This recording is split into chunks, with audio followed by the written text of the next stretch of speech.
The shadow man at the foot of your bed. A global experience. You wake in the night, or you think you wake, though your body won't move, won't respond to the urgent commands your conscious mind is sending, leaving you paralyzed while awareness returns with terrifying clarity. And there's a figure at the foot of your bed. Not a person, not exactly, but a human-shaped absence. A silhouette darker than the surrounding darkness. A presence that radiates malevolence, or at minimum attention so intense it feels like weight pressing against your chest, making breathing difficult, making terror absolute. The figure is tall, typically male in shape, though featureless, composed entirely of shadow or darkness that seems to absorb light rather than merely blocking it, and it's watching you with an intensity you can feel, despite it having no visible eyes, no face, nothing but the human-shaped void standing there at the foot of your bed while you lie paralyzed, unable to move, unable to scream, unable to look away or close your eyes or do anything, except endure the presence until something shifts.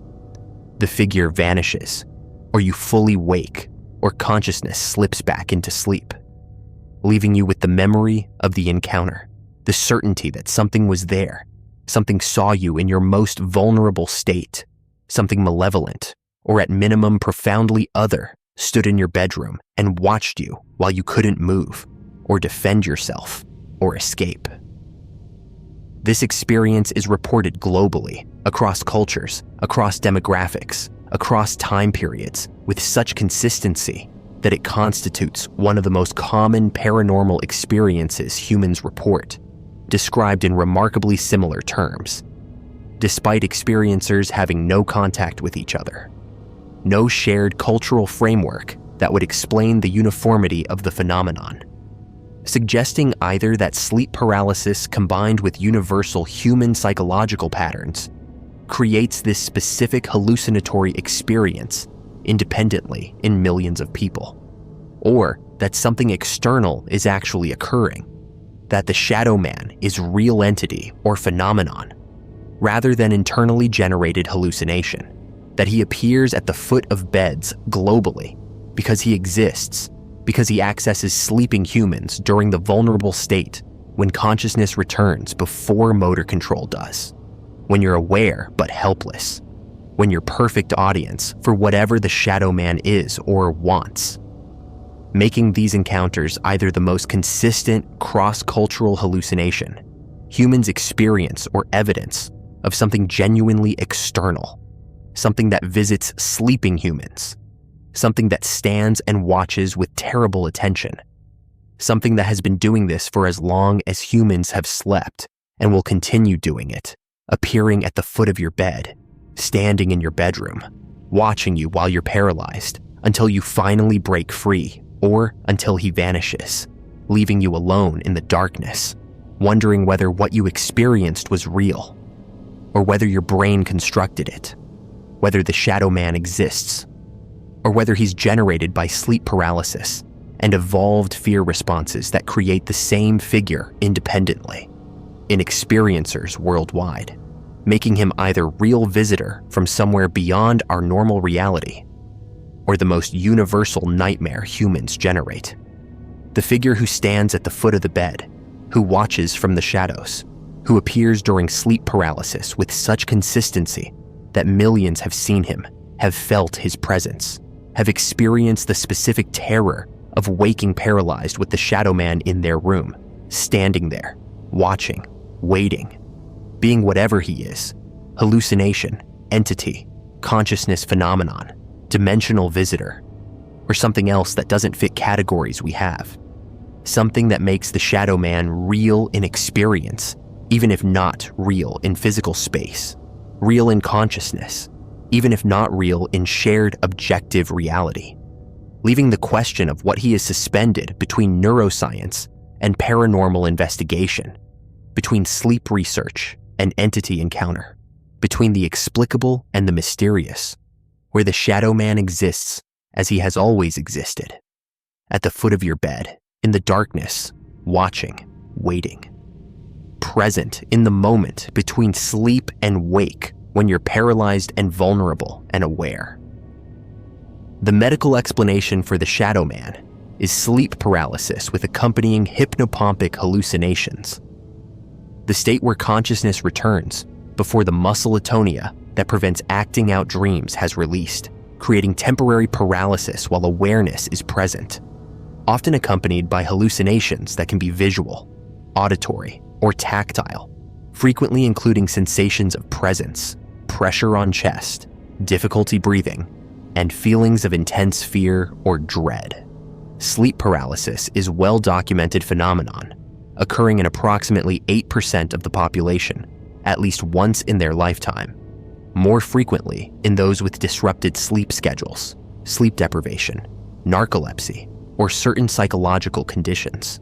The hallucinations that accompany sleep paralysis are generated by the brain during the transition between sleep states, often incorporating threat perception because the paralysis itself triggers fear response. Being unable to move activates survival circuits that interpret the situation as danger, and the brain constructs explanatory hallucinations of threats that would justify the fear and paralysis you're experiencing. This framework explains the shadow man as internally generated figure, a hallucination that takes human-shaped form because humans are hardwired to detect human figures, particularly potential threats, making the hypnopompic hallucination default to humanoid shape that's perceived as threatening because the physiological fear response is already active from the paralysis itself.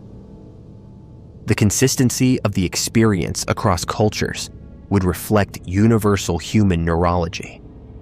Everyone has similar brain architecture, similar fear responses, similar tendency to hallucinate threatening human-shaped figures during vulnerable paralyzed states, creating the shadow man independently in millions of experiencers through convergent psychological and neurological processes, rather than through actual external entity visiting. But this explanation, while scientifically respectable and accounting for many features of the phenomenon, struggles with certain aspects of the reports. The specificity of the shadow man's appearance, dark, absorbing light rather than reflecting it, typically male-shaped, positioned at foot of bed rather than randomly located, exhibiting behavior that suggests awareness and attention rather than being static hallucination, seems remarkably uniform for internally generated experience. Hallucinations vary widely between individuals, based on personal psychology, cultural background, recent experiences. Yet the shadow man appears in consistent form across these variables, suggesting either that the constraints of sleep paralysis hallucinations are tighter than we'd expect, narrowly channeling diverse human minds into producing very similar entities, or that something external is actually being perceived. The historical documentation of the shadow man predates modern sleep paralysis research. Accounts of malevolent entities appearing during sleep, sitting on chests, inducing paralysis and terror, appear in folklore globally.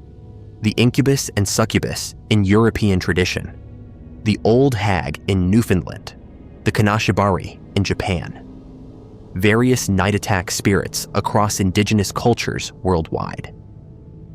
These traditions describe experiences identical to modern sleep paralysis, with shadow man encounters, using cultural frameworks available at the time.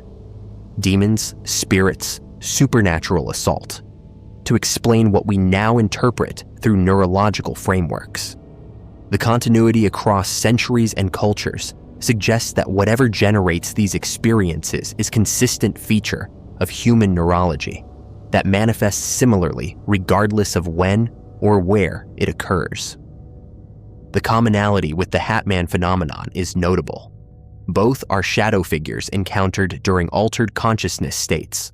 Both are described as human-shaped darkness. Both generate profound fear responses. Some experiencers report distinct differences between the two.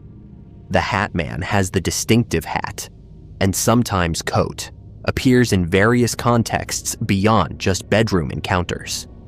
While the Shadow Man is more specifically associated with sleep paralysis and bedroom appearances, others report them as variants of the same phenomenon, with appearance details varying between encounters. Whether they're different entities or different cultural descriptions of the same experience remains ambiguous. The entity interpretation treats the Shadow Man as external being rather than hallucination, as something that exists independently and that accesses humans during sleep paralysis when consciousness is partially disengaged from the body, creating vulnerability that allows the entity to become visible or present. In this framework, sleep paralysis isn't causing the Shadow Man hallucination. It's creating the conditions where an always present entity becomes perceptible, where the barriers that normally prevent humans from seeing entities that exist in adjacent dimensional or consciousness states temporarily weaken, allowing the Shadow Man to be seen or sensed by the sleeper who is caught between states, and therefore able to perceive what's normally hidden. This interpretation invokes various explanatory frameworks. The Shadow Man might be an interdimensional entity that exists in reality layers as parallel to ours, and that can access our dimension when human consciousness is in transitional state. He might be consciousness level, being rather than physically present, existing in minds or in collective unconscious, and manifesting when individual consciousness reaches states that allow his perception. He might be parasitic or predatory entity that feeds on fear or life energy, appearing during sleep paralysis because paralyzed, terrified humans provide optimal conditions for whatever sustenance he requires.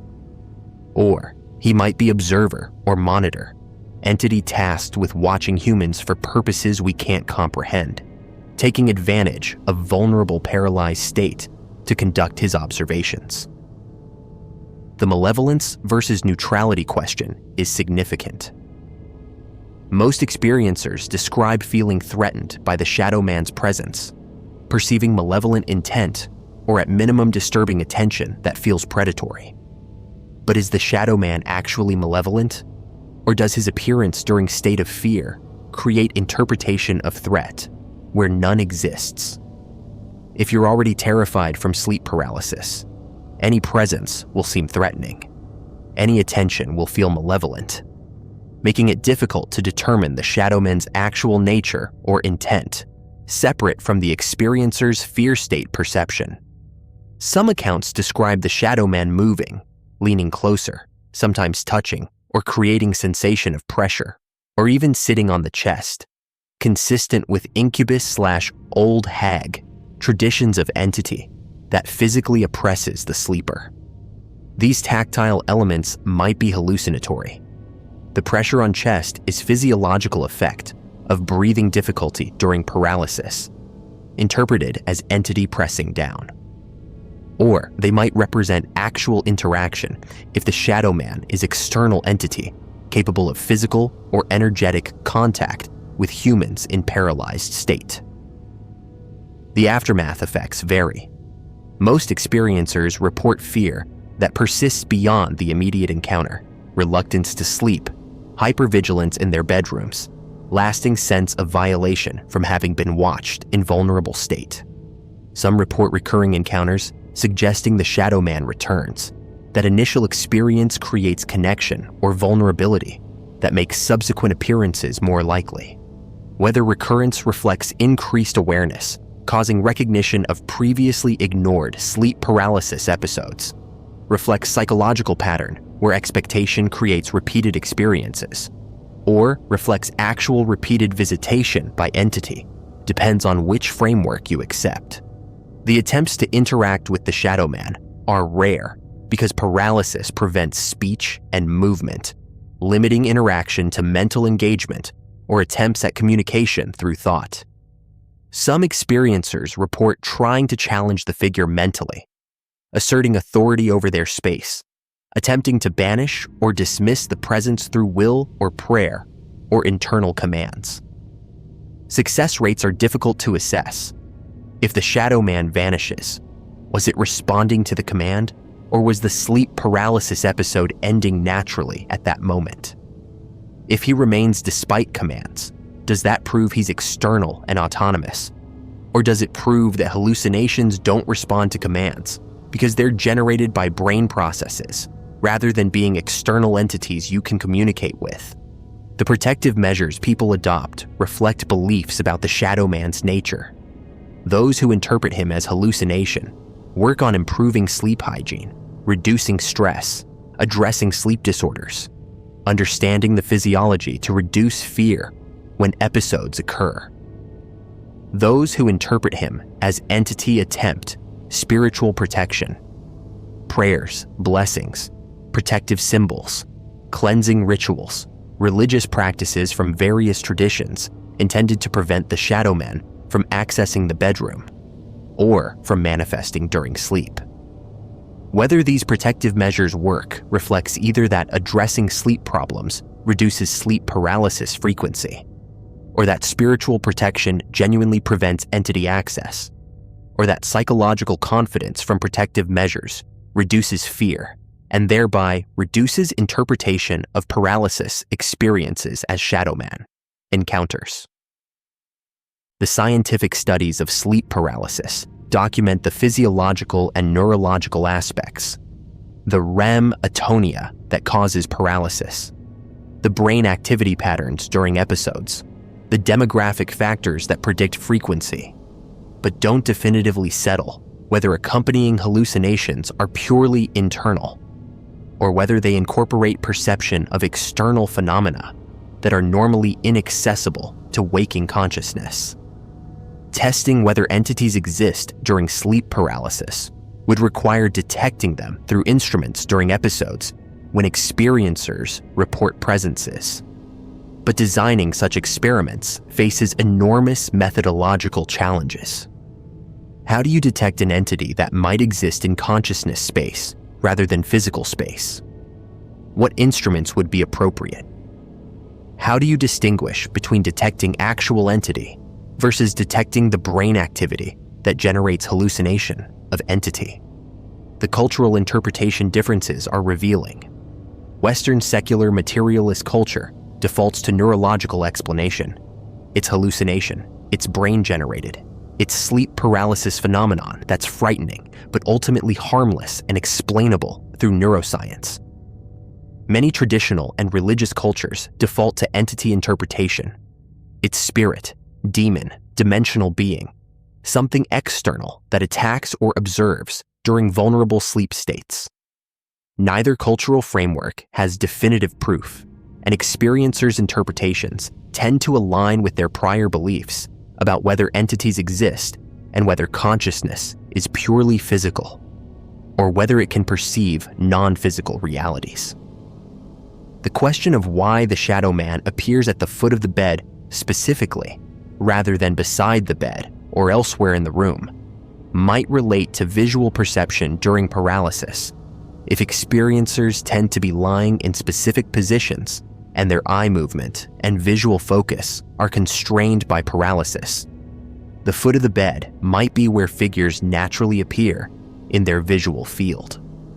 Or if the Shadow Man is external entity, the foot of the bed might be strategic position, far enough away that immediate physical threat isn't implied, close enough that presence is undeniable, positioned where the sleeper can see him without being able to easily look away, creating optimal conditions for whatever purpose the observation or encounter serves. The Shadow Man's darkness, his light-absorbing quality, is consistently described in ways that suggest he's not merely dark-colored, but is composed of darkness itself, is an absence rather than a presence, is void in human shape.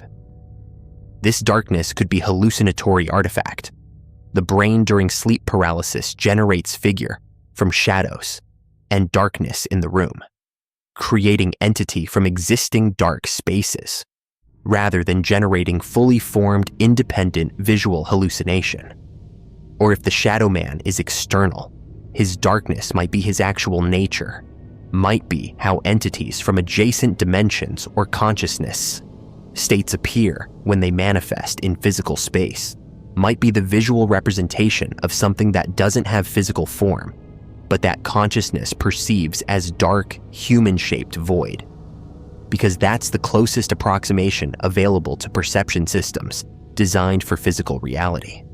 Whether the Shadow Man is universal hallucination or universal visitor, whether he's generated by your paralyzed sleeping brain, or whether he's actually there standing at the foot of your bed when you can't move, the experience is real and is traumatic and is shared by millions of humans across history and geography, creating one of the most consistent paranormal or consciousness experiences our species reports.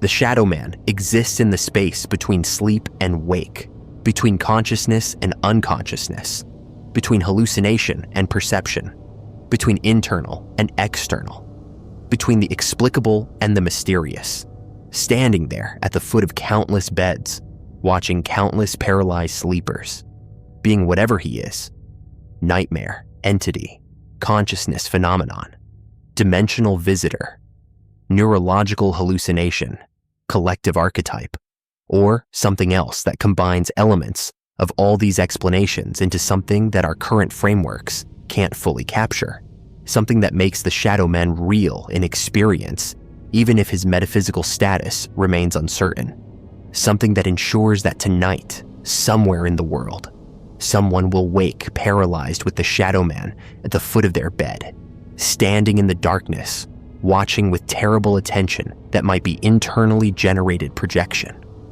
or might be external observation, might be brain-creating fear figure during vulnerable state, or might be entity taking advantage of vulnerability to manifest and observe, leaving the question of what the Shadow Man actually is forever suspended between the explanations, forever ambiguous, forever terrifying.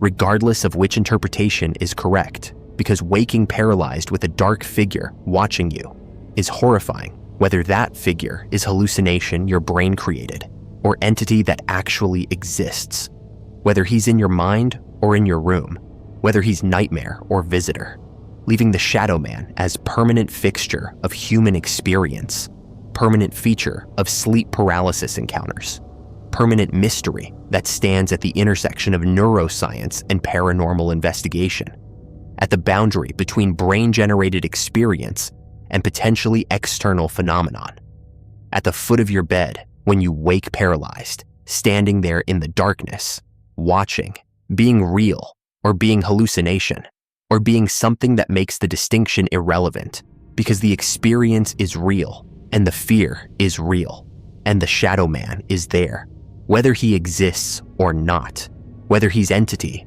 or hallucination, whether he's visiting or whether you're generating him, standing there as he has stood for thousands of years at the feet of beds and sleeping mats and wherever humans have slept and experienced the paralysis and seen the figure in the darkness, the Shadow Man who watches, who waits, who exists in the liminal space between states of consciousness where the most profound and disturbing human experiences occur, where we're most vulnerable, where we're caught between worlds, and where he stands, always stands, forever stands, watching from the darkness at the foot of your bed. The Pascagoula, abduction, floating beings with no faces. On the evening of October 11th, 1973, two shipyard workers, Charles Hickson, age 42, and Calvin Parker, age 19, were fishing on the west bank of the Pascagoula River in Mississippi when they claimed to have been taken aboard a craft by entities that defied every expectation of what alien beings should look like. Creatures so bizarre and so unlike the typical gray aliens that would come to dominate abduction narratives that their very strangeness lends credibility. Suggests that if this was fabrication, the witnesses chose descriptions that were remarkably unconventional and difficult to hoax. The beings were described as roughly 5 feet tall, with wrinkled gray skin that looked robotic or mechanical, with no discernible eyes, no mouths, no recognizable facial features at all. Just smooth or featureless areas where faces should be. They had crab-like or mitten-like appendages instead of hands. And most disturbingly, they didn't walk but floated or glided above the ground, moving without apparent locomotion, defying gravity in ways that added to the profound wrongness of their appearance and behavior. 3 of these entities allegedly emerged from an oval-shaped craft that produced a buzzing sound, approached the terrified men through floating rather than walking, and despite having no visible means of communication, somehow paralyzed both witnesses, lifted them through floating or levitation into the craft, subjected them to examination that Hickson described as mechanical and invasive, while Parker claimed to have fainted from fear and remembered little, and then returned them to the riverbank. Approximately 20 minutes after the encounter began, leaving them traumatized, disoriented, and with a story so strange that when they reported it to local sheriff's department, investigators were initially skeptical, but became convinced through various means that the witnesses genuinely believed their account, that they were exhibiting real trauma rather than performing deception, making the Pascagoula abduction one of the most compelling and best documented early abduction cases, distinguished by the witnesses' consistency, by their genuine distress, by the unusual nature of the entities described, and by the fact that both men maintained their stories until death. Hickson until his death in 2011, and Parker, who despite decades of trauma and reluctance to discuss the encounter, eventually came forward again to reaffirm that what happened was real, that he was taken aboard a craft by beings that had no faces, that floated rather than walked, that examined him through means he couldn't understand or adequately describe, leaving both men forever changed by 20 minutes of missing time and encounter with entities so strange that they don't fit easily into established UFO narratives, that represent something genuinely other if the account is accurate, something that wasn't human but also wasn't the familiar gray aliens of later abduction accounts, something that seemed mechanical or robotic, but that moved with purpose and intention, something that appeared to be conducting examination or research, but that communicated nothing, that had no faces to read emotion from, that gave no indication of why they were there or what they wanted, except that they took 2 men fishing on a river and returned them 20 minutes later with memories of levitating aboard a craft and being examined by faceless floating beings that violated every expectation of how entities should appear or behave, making the Pascagoula abduction either genuine encounter with non-human intelligence of type we haven't encountered before or since, or elaborate hoax sustained by 2 men for decades despite offering them more trauma and difficulty than benefit, despite Parker in particular suffering such severe psychological effects that he avoided discussing the incident for decades and only reluctantly acknowledged it later in life, suggesting that whether the beings were real or hallucination or something else, the experience was genuine and was traumatic, was something that happened to these men in their perception, even if it didn't happen in shared objective reality, leaving the Pascagoula abduction as one of UFO history's most fascinating and disturbing cases. One of the few where the entities described don't fit templates, don't match expectations, don't conform to the cultural narratives about what aliens should look like, making them either more credible because they're not borrowed from science fiction, or more suspicious because they're so strange that they seem designed to be unbelievable, depending on whether you interpret unconventional details as evidence of authenticity or evidence of creative fabrication, leaving the case as it has been for over 50 years. Compelling, disturbing, well-documented, and ultimately unresolved. The immediate aftermath of the incident is well documented because the witnesses went directly to sheriff's department, arriving clearly distressed, Hickson calm but shaken, and Parker so terrified he was nearly incoherent, requiring medical attention for what appeared to be psychological shock.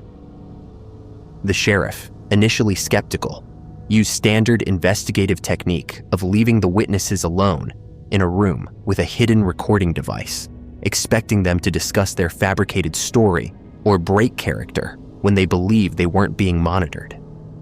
The recording instead captured genuine distress, Parker sobbing and asking Hickson if the experience had really happened, Hickson reassuring him in tones suggesting genuine belief rather than conspiratorial coordination, creating audio record that convinced investigators the witnesses weren't consciously perpetrating hoax, that they genuinely believed something had happened to them, even if what happened remained unclear. Both men were subjected to polygraph examinations. Hickson passed unequivocally.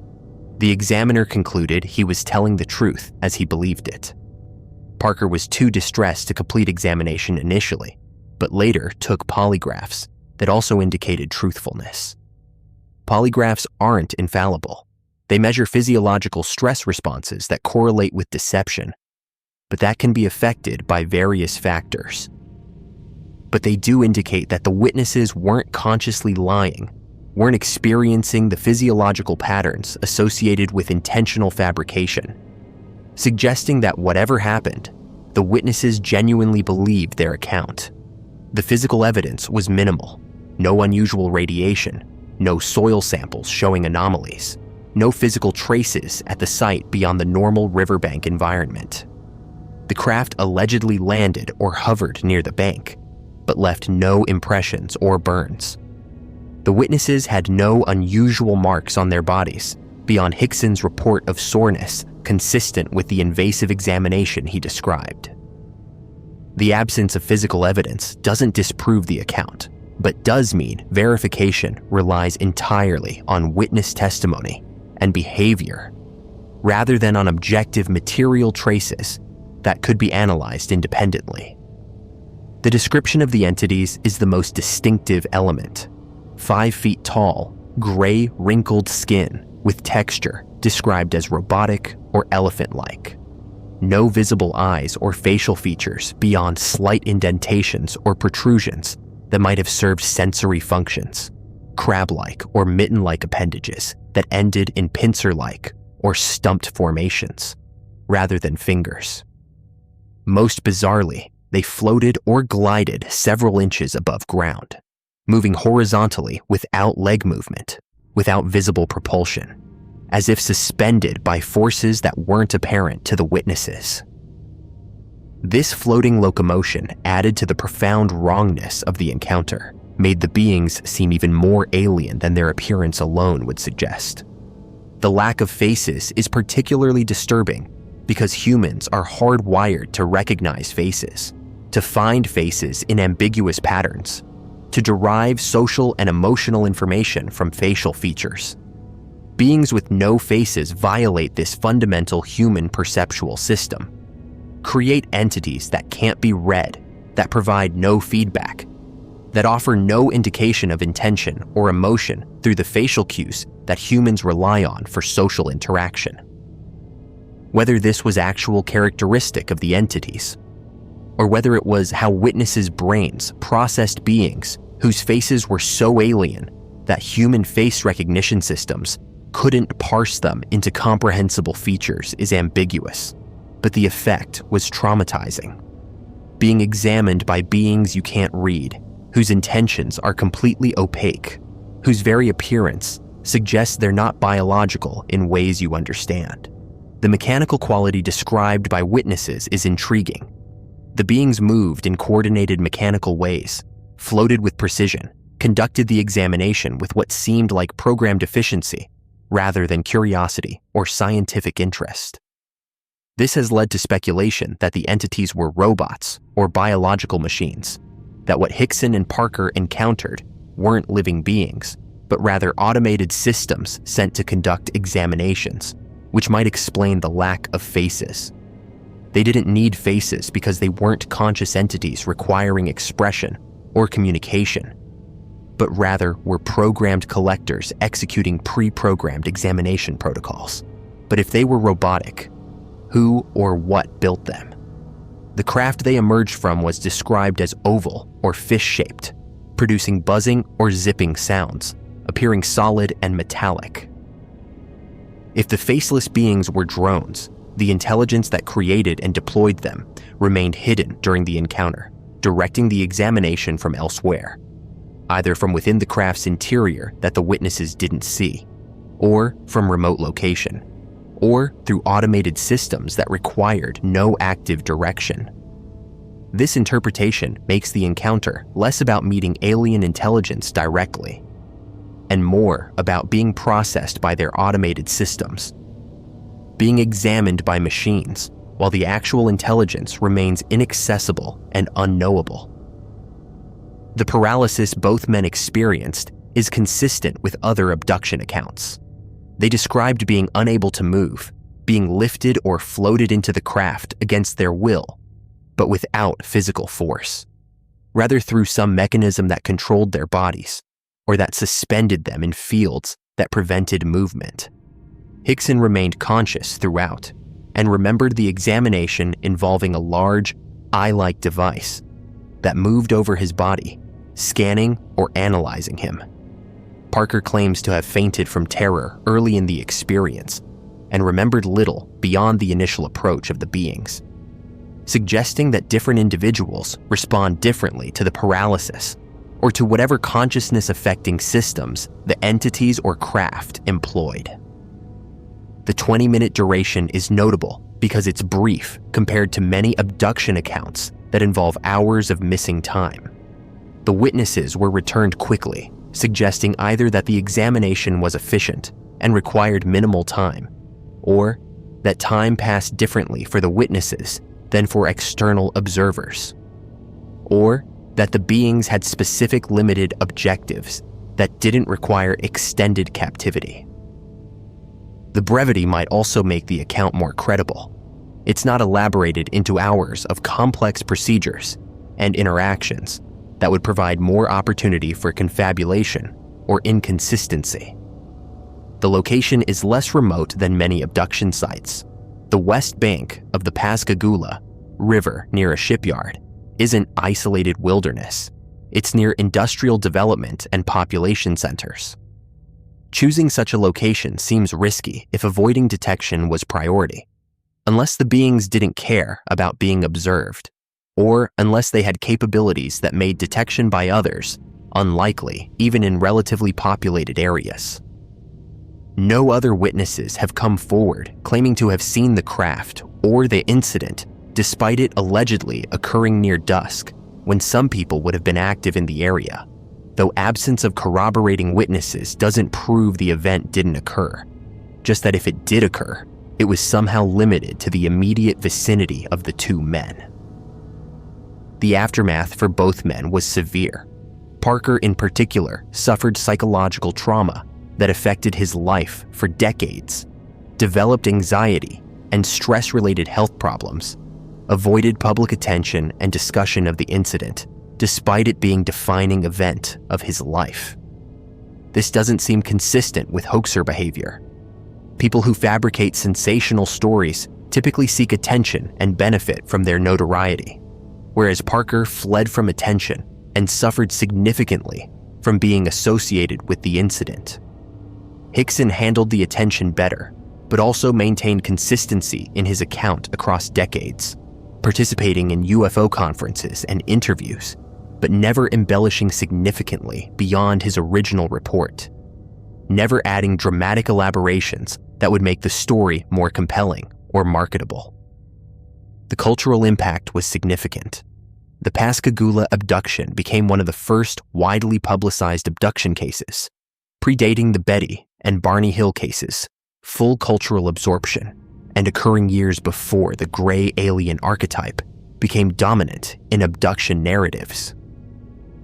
The uniqueness of the Pascagoula entities, faceless, floating, robotic, means they didn't become templates for subsequent reports, suggesting they weren't created from existing cultural expectations about alien appearance, and weren't subsequently copied by hoaxers or confabulators who would have been more likely to describe grays if they were borrowing from abduction narratives the skeptical explanations focus on several possibilities. Misidentified mundane phenomenon, perhaps military testing of equipment that created lights and sounds that frightened the witnesses, combined with sleep deprivation, or psychological states that created hallucinatory experience of entities and abduction. This struggles with the specificity of the description and the sustained trauma both men exhibited, which seems excessive for misidentifying conventional phenomenon, even combined with hallucination. Hoax is possible, but seems unlikely given the lack of benefit to the witnesses, the sustained consistency across decades, Parker's evident suffering and reluctance to profit from the incident, and the audio recording from the sheriff's department that captured apparently genuine distress when the witnesses believed they weren't being monitored. If hoax, it was remarkably committed and remarkably unrewarding for those perpetrating it. Psychological explanation involving shared delusion, or folie à deux, where one witness's belief contaminated the other, is theoretically possible, but doesn't easily account for the immediate onset. They went from normal phishing to shared complex, detailed hallucination of abduction without apparent trigger or precedent, and both maintained the delusion with remarkable consistency despite it causing significant life difficulties. Sleep paralysis with hypnagogic hallucinations seems unlikely, given that both men were allegedly conscious and active, fishing on a riverbank when the encounter began, not in the transitional sleep states where paralysis typically occurs. The extraterrestrial hypothesis remains most straightforward interpretation if the account is accurate. Non-human intelligent entities in a craft took 2 humans for brief examination and returned them, with the entities having appearance and capabilities that don't match human biology or technology. The faceless floating beings would be actual aliens conducting research or surveillance, with appearance and behavior that's strange to us, but that's normal for them, and with technology allowing paralysis, levitation, and examination through means we don't possess or understand. The interdimensional hypothesis proposes the entities came from adjacent dimension rather than from distant planet, that the craft wasn't spaceship but dimensional portal or vehicle, that the beings appeared faceless and mechanical because they're not fully manifesting in our dimensional space, that we're seeing partial projection of entities that exist primarily elsewhere. This explains the strangeness of their appearance and behavior through dimensional mismatch rather than through alien biology. Whether the Pascagoula abduction represents genuine encounter with non-human intelligence, represents psychological or perceptual phenomenon affecting both witnesses simultaneously, represents misidentification and confabulation, or represents something else that current frameworks don't adequately describe. The case remains compelling because the witnesses were consistent, were genuinely affected, and described entities that don't fit established patterns, that seem too strange to be borrowed from existing narratives, and too specific to be easily dismissed as generic hallucination. The faceless beings that floated rather than walked, that had no eyes but somehow sensed their environment, that examined humans through means that seemed mechanical and impersonal, that took 20 minutes out of 2 men's lives and left them forever changed, remain one of UFO history's most distinctive and disturbing reported encounters, one of the few cases where the witnesses maintained their accounts until death despite considerable personal cost, one of the few where the entities described are so unusual that they challenge both believers and skeptics to explain how 2 men fishing on a river could generate or encounter such a specific strangeness, leaving the Pascagoula abduction as it has always been: strange, compelling, disturbing, unresolved, and dominated by the image of beings with no faces floating through the darkness, conducting their examination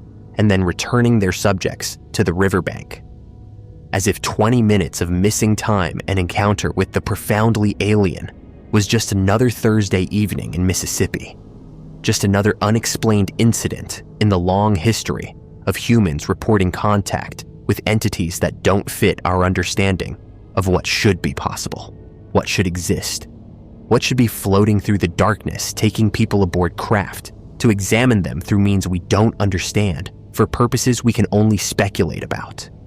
The faceless beings that Hickson and Parker encountered, that they reported, that they never recanted, that they took to their graves as defining traumatic experience that was either real encounter with non-human intelligence, or was hallucination so powerful and so specific that it functioned as encounter, that created trauma equivalent to actual abduction, whether or not actual abduction occurred, leaving the Pascagoula case as permanent testimony to something. Genuine alien contact, psychological phenomenon, shared delusion, misidentification, or mystery that transcends these categories. That happened to two men fishing on a river, that involved beings with no faces that floated rather than walked, that changed both men forever, and that remains after 5 decades, one of the most compelling and least explained abduction accounts in the history of UFO phenomena. A case that refuses easy dismissal, that challenges simple explanations, that suggests that if abductions are real, the entities involved are far stranger than the gray aliens of popular culture, far more disturbing in their featureless faces and their floating locomotion and their mechanical indifference. The beings that took Hickson and Parker examined them and returned them, leaving us with their story, with their consistency, with their trauma, and with the question of what actually happened on October 11th, 1973, on the west bank of the Pascagoula River, when two men fishing encountered something that had no faces, that floated through the darkness, that took them aboard a craft and changed them forever, leaving the case unsolved, unexplained, and permanently disturbing in its specificity, in its strangeness, in its suggestion that the universe contains beings so unlike us that they violate every expectation, that they float without walking, that they examine without faces, that they exist in ways we can barely comprehend, and that encountering them is experience that marks you permanently, that trauma that persists across decades, that memory that can't be dismissed or explained away, no matter how much you wish it could be. The faceless beings that float in the darkness, that the Pascagoula witnesses encountered, that might be there still, examining, collecting, conducting their incomprehensible research on humans they select for reasons we don't understand, returning them traumatized and changed, leaving cases like Pascagoula as permanent questions in the historical record, as permanent mysteries that suggest reality is stranger than we acknowledge, that the universe contains beings that float and have no faces, and that take people and return them, leaving only the testimony, only the trauma, only the question of what they were, what they wanted, and whether they'll return. The sleepwalkers, people who vanish and return with no memory. They leave their homes in the middle of the night, walking outdoors they unlock without waking, moving through streets with eyes that don't quite see, traveling distances that shouldn't be possible in the time that passes. Sometimes they're found miles away, standing in places they've never been before, with no shoes on their feet and no memory of how they got there. Sometimes they're gone for hours, for days, and when they return or are discovered, their minds hold nothing of the journey. No recollection of walking, no memory of the time that passed. Just a gap, a void where hours or days of their life should be, and a terrible sense that something happened during that missing time, something they were made to forget, or something they're better off not remembering. These are the sleepwalkers, and what makes them different from ordinary somnambulism, from the medical condition where people move during sleep, is the distance they travel, the things they do while absent, and the disturbing evidence that something is calling them, pulling them out of their homes and their lives with purpose that remains hidden from their conscious minds. The phenomenon has been documented for centuries, but has intensified in recent decades. Or perhaps we're simply more aware of it now that surveillance systems and cell phone tracking make disappearances harder to ignore. A woman in her 30s leaves her apartment in Chicago at 2 a.m, security footage showing her walk to the elevator in her pajamas, barefoot, moving with the slow, deliberate gait characteristic of someone deeply asleep. She exits the building, walks 4 blocks, and then simply vanishes from camera coverage. 16 hours later, she's found in a field 40 miles outside the city, lying in wet grass, her feet torn and bleeding from walking on pavement, and then rough ground, with no memory of anything after going to bed the previous night. She doesn't remember leaving her apartment, doesn't remember the walk, doesn't remember the missing 16 hours. Medical examination finds her exhausted, dehydrated, but otherwise unharmed. Blood tests show nothing unusual. Brain scans reveal no abnormalities. She's a completely normal person who somehow walked 40 miles while unconscious and has no idea why. What separates these cases from standard sleepwalking is the complexity of behavior. Sleepwalkers typically move through familiar environments, navigating their homes or immediate surroundings in automatic patterns. They might walk to the kitchen, might even perform simple tasks, but they don't usually leave the house, don't navigate traffic, don't travel miles through complicated urban geography, requiring dozens of decisions and course corrections. The sleepwalkers do all of this while appearing to be in some kind of trance state, moving with purpose, but without conscious awareness. They unlock doors, sometimes using keys or security codes they need to remember. They walk or sometimes drive, operating vehicles successfully enough to avoid accidents while having no memory of being behind the wheel. They reach destinations that seem to have significance, even though they can't consciously explain why they went there. The destinations themselves are often strange and troubling. Isolated locations with no obvious connection to the person's life. Fields or forests far from urban areas. Abandoned buildings, locations near water, lakes, rivers, coastlines. With the sleepwalker found standing at the water's edge as if they arrived at their intended destination and then simply stopped, waiting for something that never came or that did come but left no memory of its presence. Some are found in places that are actively dangerous, on cliff edges or train tracks, in positions that suggest they were brought to the very brink of death and then abandoned before the final step. What makes families and investigators most uneasy is when the sleepwalker is found in impossible locations. A man vanishes from his rural home in Oregon and is discovered 24 hours later in a Nevada desert, over 400 miles away. He has no car, no money, no explanation for how he covered that distance.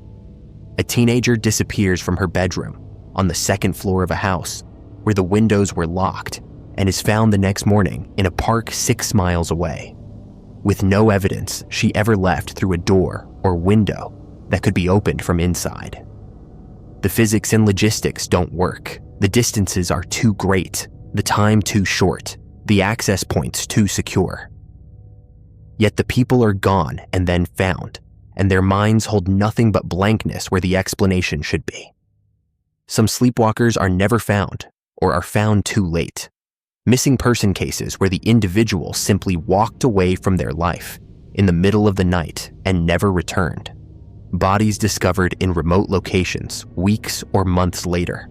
Cause of death exposure or dehydration, with evidence suggesting the person walked there purposefully, but with no indication of why. These cases blend into statistics, get categorized as accidents or suicides, but family members and investigators sometimes notice patterns. The person left their home in night clothes. They bypassed multiple opportunities to get help or turn back. They moved toward a destination they had no known connection to, as if being guided or compelled by something that overrode their survival instincts and conscious will. There are also disturbing reports of what some sleepwalkers do during their episodes. Activity that's too complex, too purposeful to be explained by unconscious wandering. A woman with no technical knowledge is found in her garage, disassembling electronic devices with tools she doesn't remember knowing how to use. A man wakes up in his car parked outside a house he's never visited, with a notebook in his lap filled with writing he doesn't remember producing, symbols and diagrams that mean nothing to his conscious mind, but were drawn with precision and apparent understanding. Children are found in rooms they never entered while awake, playing with toys arranged in patterns that seem to have meaning, speaking words in their sleep that adults later realize might be coordinates or codes. The phenomenon seems to run in families sometimes, suggesting possible genetic component. Multiple members across generations experiencing episodes where they vanish and return with missing time. But it also appears to cluster in certain locations, areas where multiple unrelated people have experienced sleepwalker episodes over years. Is there something about these places, electromagnetic anomalies, geological formations, proximity to facilities or installations, that triggers the phenomenon? Or are people in these areas being deliberately targeted by something that requires them to be in specific locations at specific times, using their bodies for purposes that leave no trace in conscious memory? The most terrifying accounts come from those who've had partial recall, fragments breaking through the amnesia barrier. A man in his 40s began having recurring dreams after a sleepwalker episode where he'd been found 10 miles from his home. In these dreams, he was walking down a road at night, but he wasn't alone. Figures moved alongside him, indistinct shapes that felt present even though he couldn't quite see them. They were guiding him, not forcefully but firmly, keeping him moving toward a destination. The dreams felt like memories trying to surface, his mind attempting to reconstruct what happened during the missing hours. Another woman described waking during a sleepwalking episode to find herself in a field she didn't recognize, paralyzed but conscious, unable to move or call out while lights moved in the sky above her. Then darkness came again, and when she next woke, she was in her bed, with only the dreamlike memory and dirt on her feet to confirm it hadn't been entirely imagination. These fragmentary memories share disturbing elements. Presence of others, though whether these are human, equipment, or entities, remains unclear. Lights, often described as bright and cold, illuminating without casting normal shadows. Examination or procedures, sensations of being studied or worked on. Physical inspections that leave no obvious marks but linger in body memory. Communication without words, information or instructions transmitted directly into the mind, bypassing language and producing compliance without conscious agreement. And always, the overwhelming sense that this is being done for a purpose, that the sleepwalker is serving a function during their missing time, completing tasks or providing services, or undergoing processes that remain completely hidden from their waking awareness. Medical science struggles to explain the phenomenon beyond superficial diagnosis. Yes, these people are sleepwalking in the technical sense that they're moving while not consciously aware.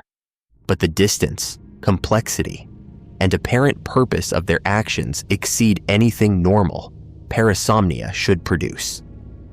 Brain activity during these episodes, when it's been measured through EEG monitoring in controlled settings, shows patterns that don't match either normal sleep or normal waking.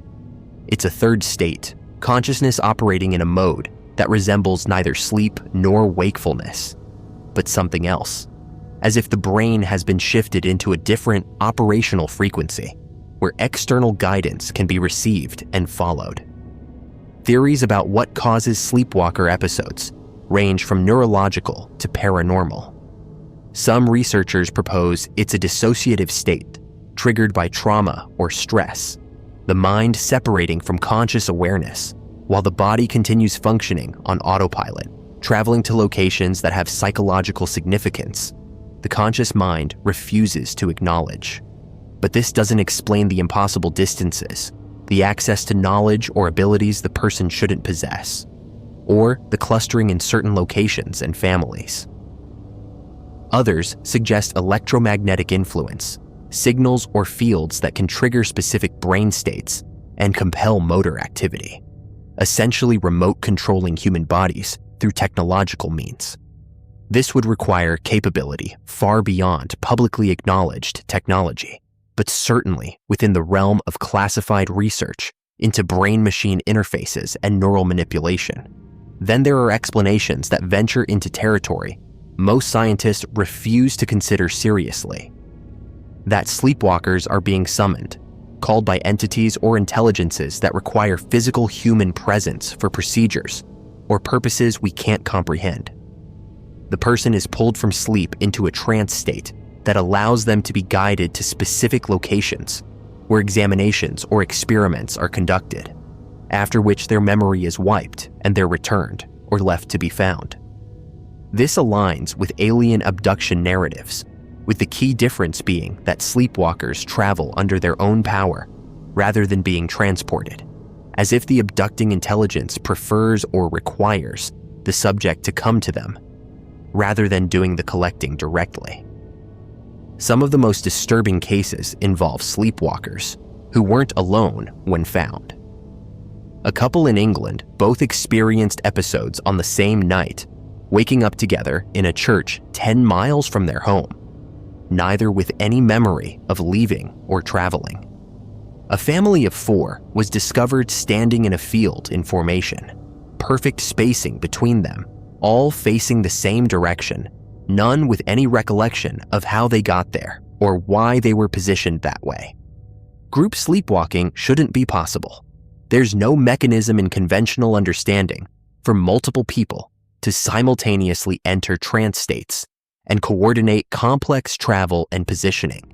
Yet it happens, suggesting external coordination, something that can affect multiple minds simultaneously and direct them toward shared purpose. There's also the question of what happens to sleepwalkers who are never found.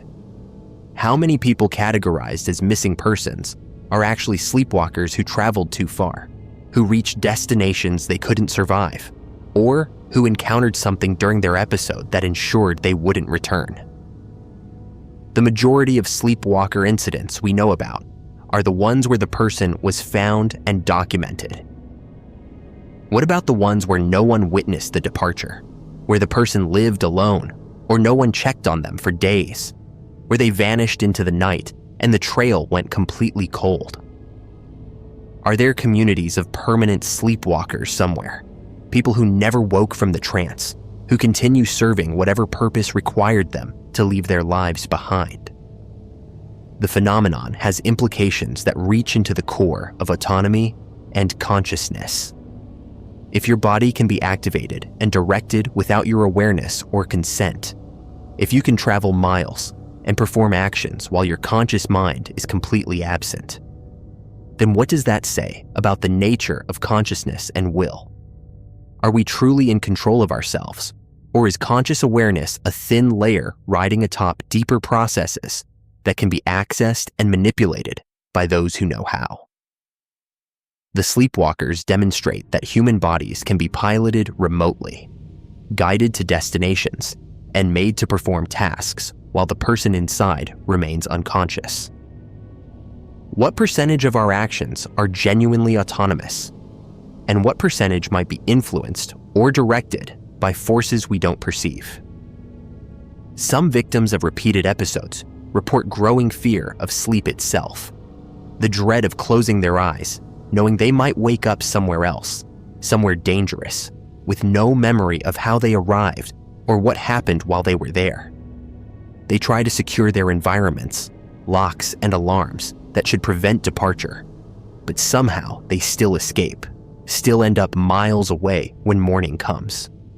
The security measures fail or are bypassed, as if the compulsion overrides physical barriers, as if whatever pulls them out has the capability to ensure they reach the destination regardless of obstacles placed in the way.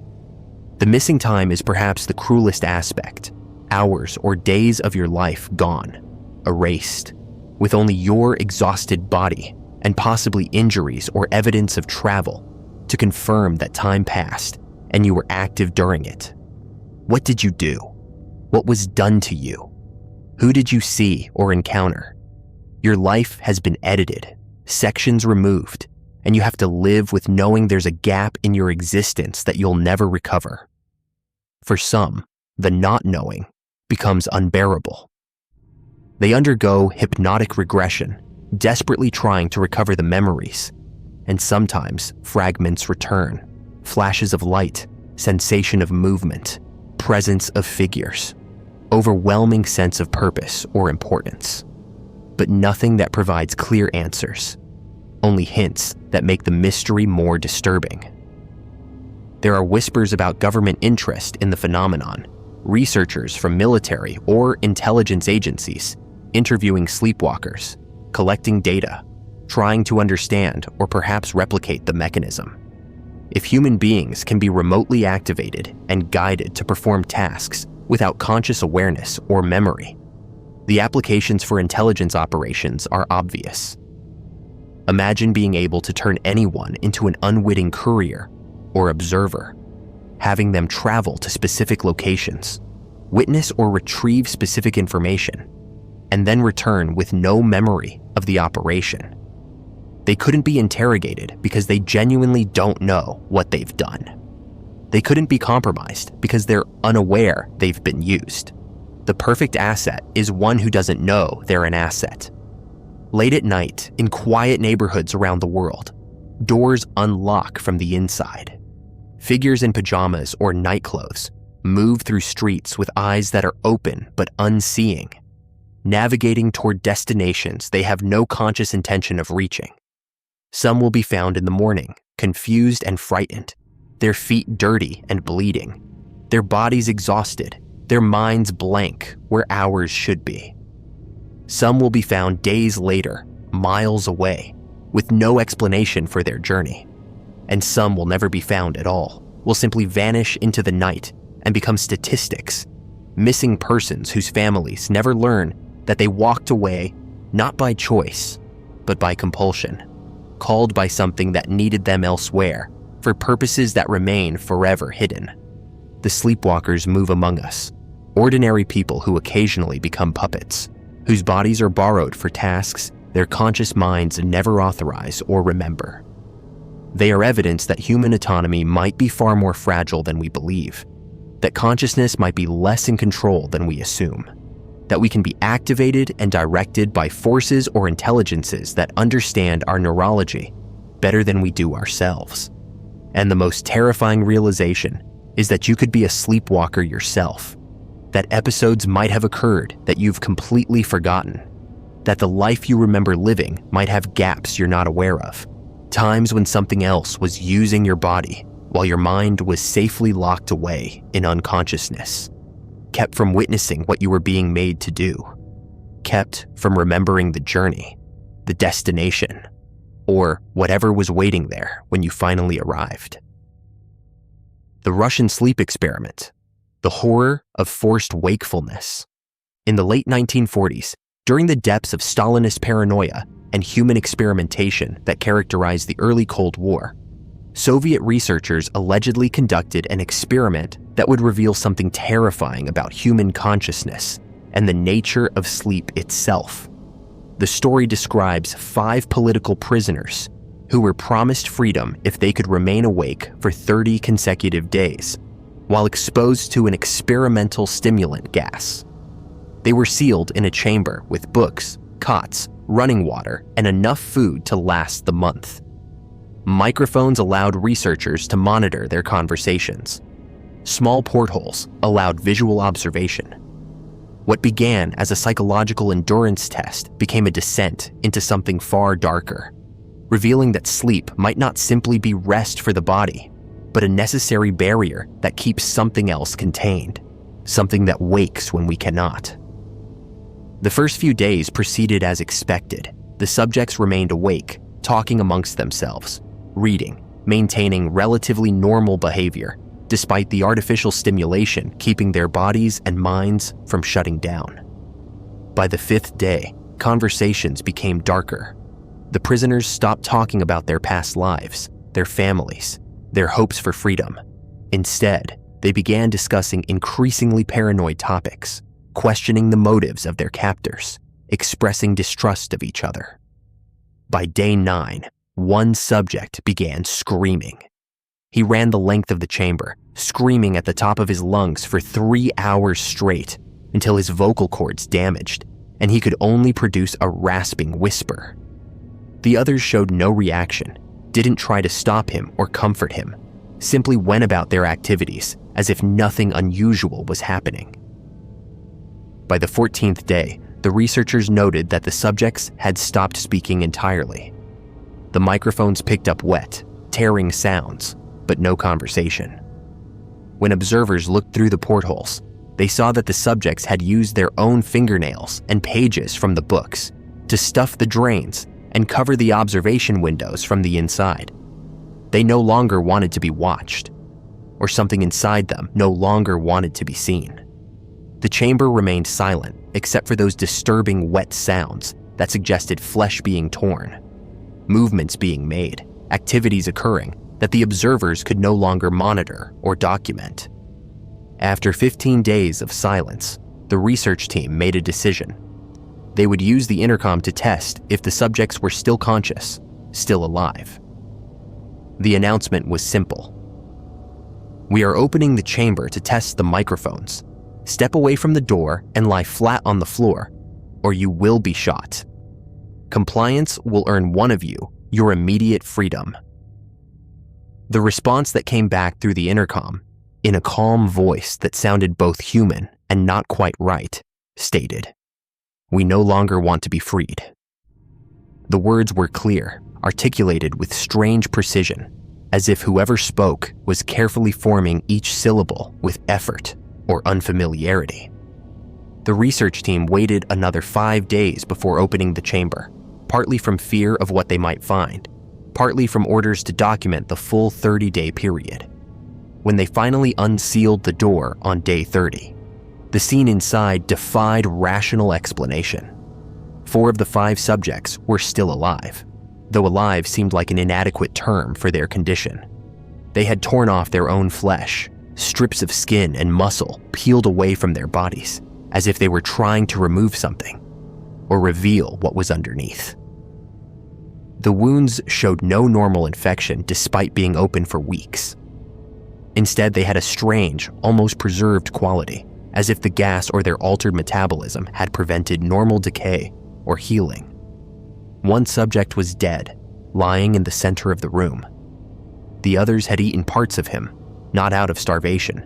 There was still food remaining unopened, but apparently by choice, by compulsion, by something that had overridden normal human revulsion. The subject's behavior when the soldiers entered the chamber was perhaps most disturbing. They showed no pain despite their horrific self-inflicted injuries. They resisted violently when soldiers tried to remove them, demonstrating strength that shouldn't have been possible given their physical condition. They begged not to be released, but to be sealed back in the chamber with the gas turned on. They pleaded with desperate intensity to be kept awake, to not be allowed to sleep, as if sleep itself had become the thing they feared most. The surviving subjects were forcibly removed to a medical facility. As doctors attempted to sedate them for treatment, the subjects fought with inhuman strength and endurance. One tore his own muscles trying to resist restraints. Another managed to speak during the struggle, his words recorded by a researcher. "Have you forgotten so terribly what you are? We are you. We are the madness that lurks within you all, begging to be free at every moment in your deepest animal mind. We are what you hide from in your beds every night. We are what you sedate into silence and paralysis when you go to the nocturnal haven where we cannot tread." The words suggested something speaking through the subject, something that had been given voice by the extended wakefulness, by the breakdown of whatever barriers sleep normally maintains. When the gas was finally stopped and the subjects began to lose consciousness, their fear was absolute. As they were forced towards sleep, their bodies began shutting down completely, as if whatever was animating them couldn't exist in a sleeping state and was willing to destroy the host rather than return to dormancy. 3 of the remaining 4 died within hours of being taken off the stimulant.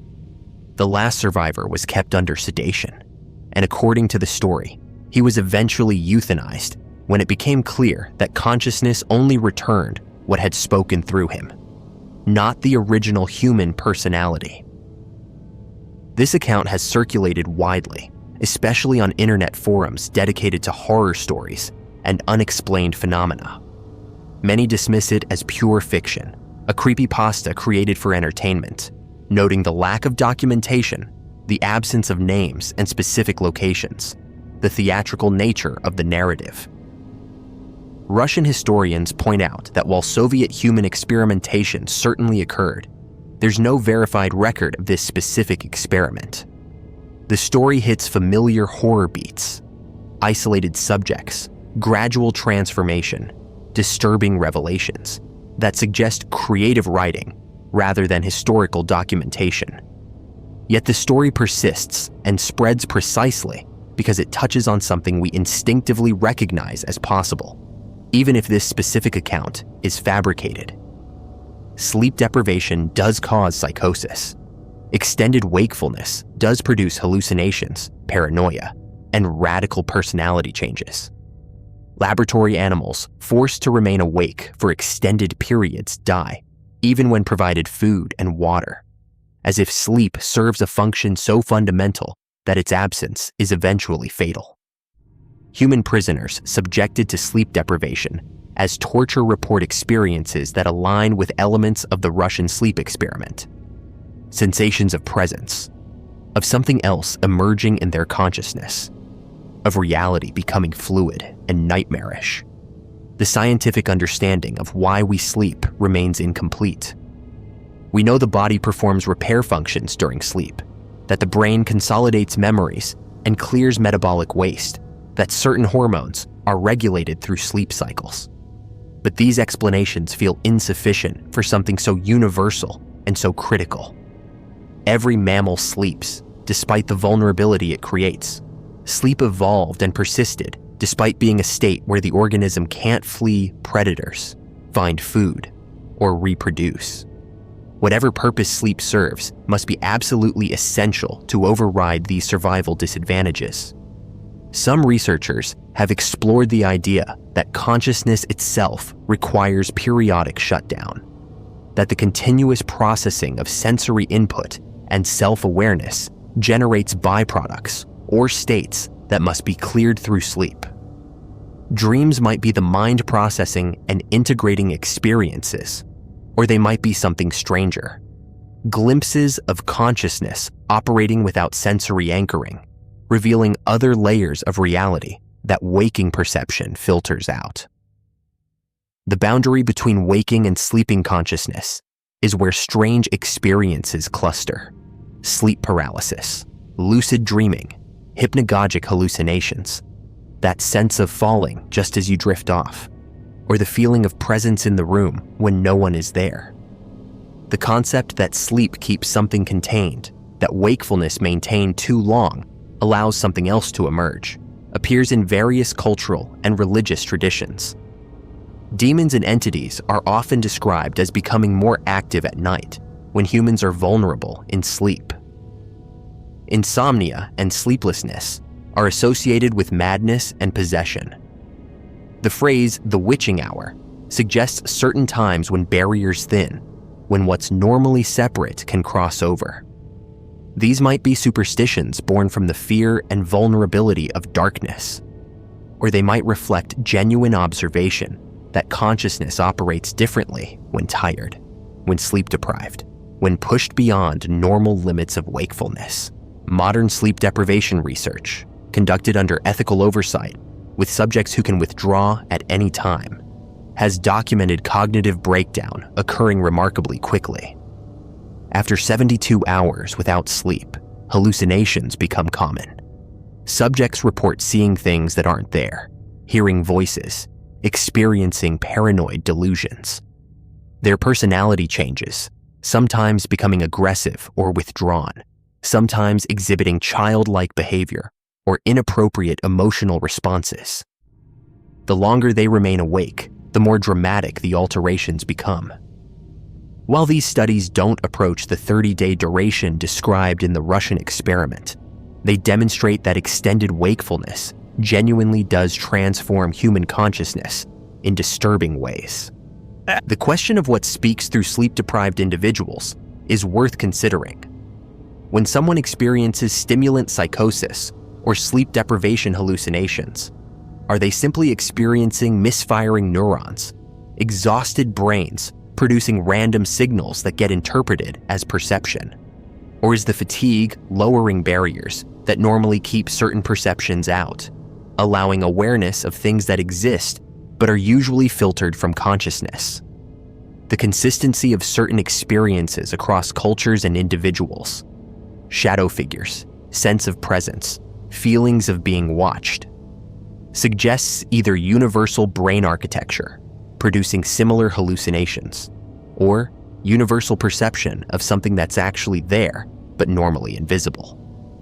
The Russian sleep experiment story, whether true as described or fictional, serves as a modern mythology exploring ancient fears about consciousness, sleep, and what might exist in the spaces between waking and dreaming. It suggests that sleep isn't just rest, but a necessary barrier, that consciousness isn't a single unified thing, but contains layers, and that keeping those layers forced into continuous activation reveals aspects of mind or reality that are meant to remain dormant.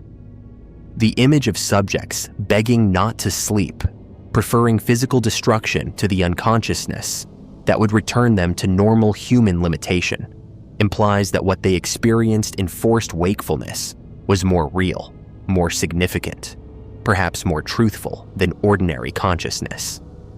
Whether Soviet researchers actually conducted this experiment in the 1940s, whether something similar occurred in other contexts that inspired the story, or whether this is entirely creative fiction, the underlying premise resonates because it addresses genuine mysteries about sleep and consciousness that science hasn't fully resolved.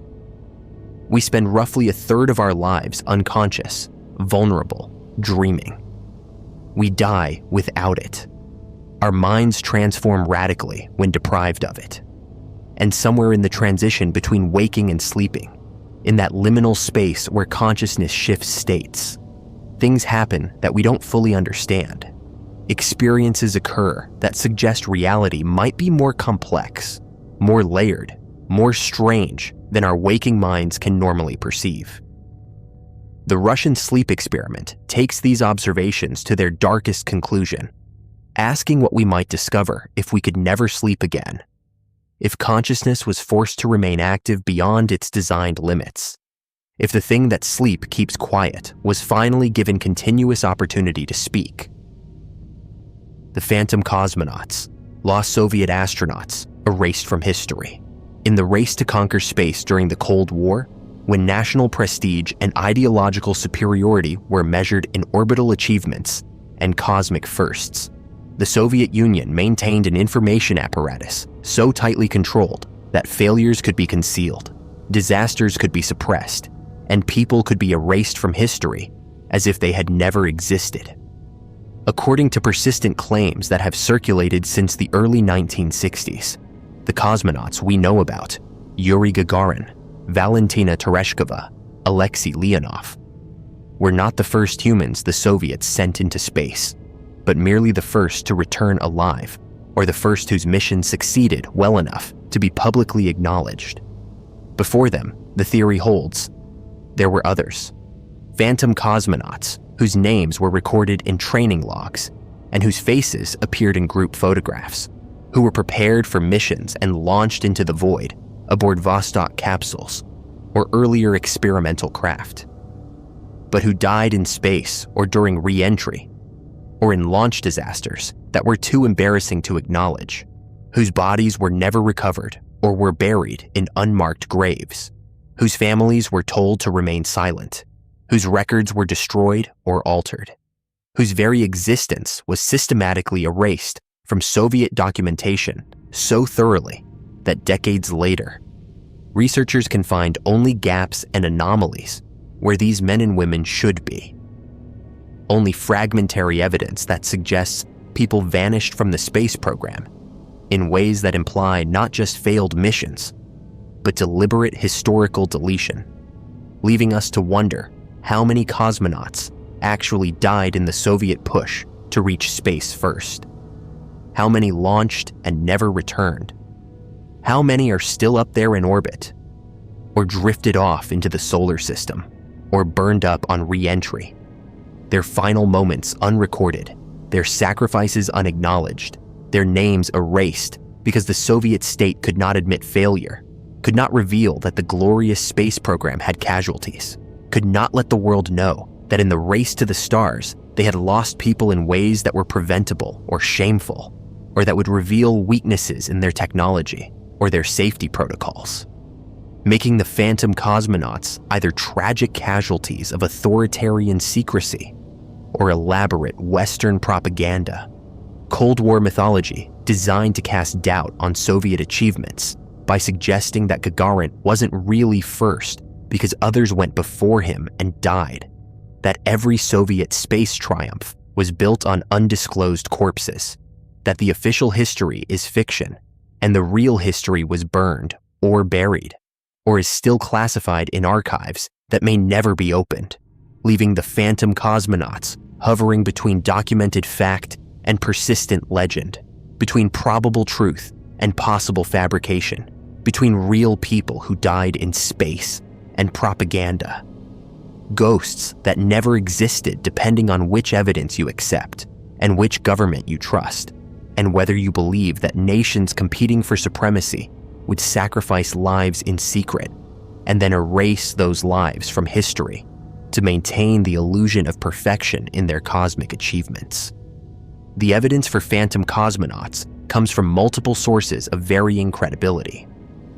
The most compelling involves documentation of cosmonauts who appeared in training programs and official photographs, but who later vanished from records without explanation. Soviet group photos from the early space program show individuals who aren't accounted for in later official rosters. People whose faces appear alongside Gagarin, and others in training photos from 1959 or 1960, but who don't appear in any subsequent documentation, who aren't listed as having washed out of the program or transferred to other assignments, who simply stop existing in the historical record as if they were never there despite photographic evidence that they were. Western analysts during the Cold War noticed these disappearances and compiled lists of missing cosmonauts, people who had been publicly associated with the space program, but who vanished without trace. Some were later explained. They had died in non-space related accidents, had been expelled for political reasons, had failed medical examinations.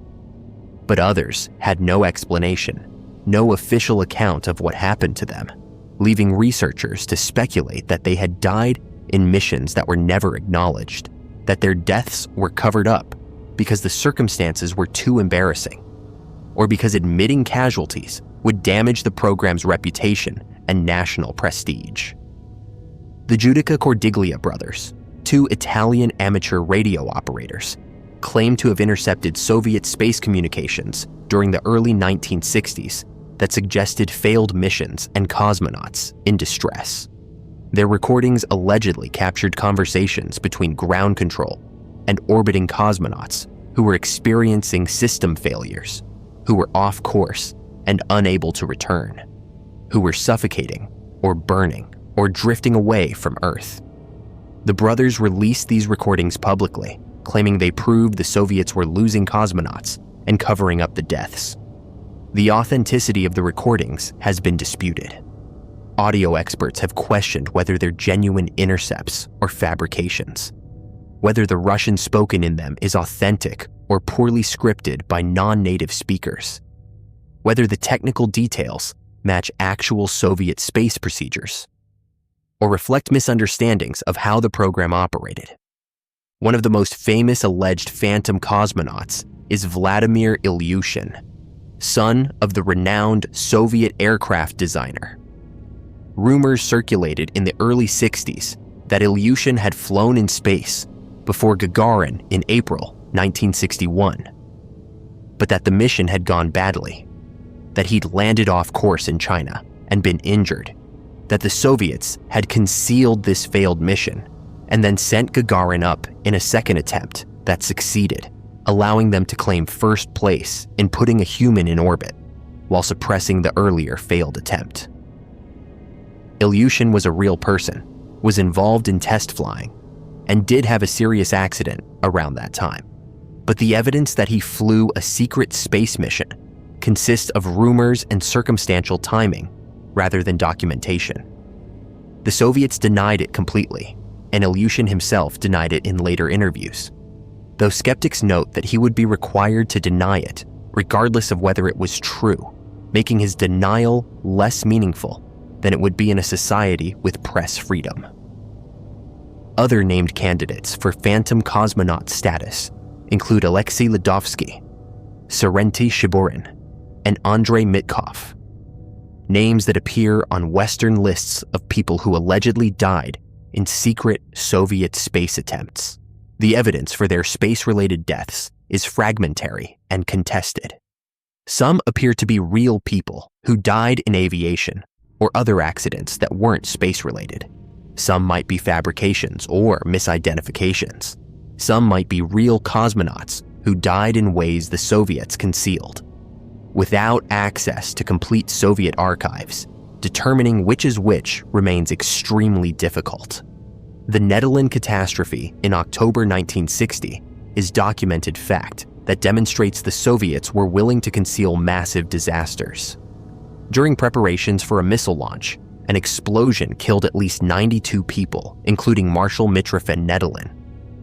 The Soviets suppressed this disaster completely for decades, eventually acknowledging it only after the Soviet Union collapsed.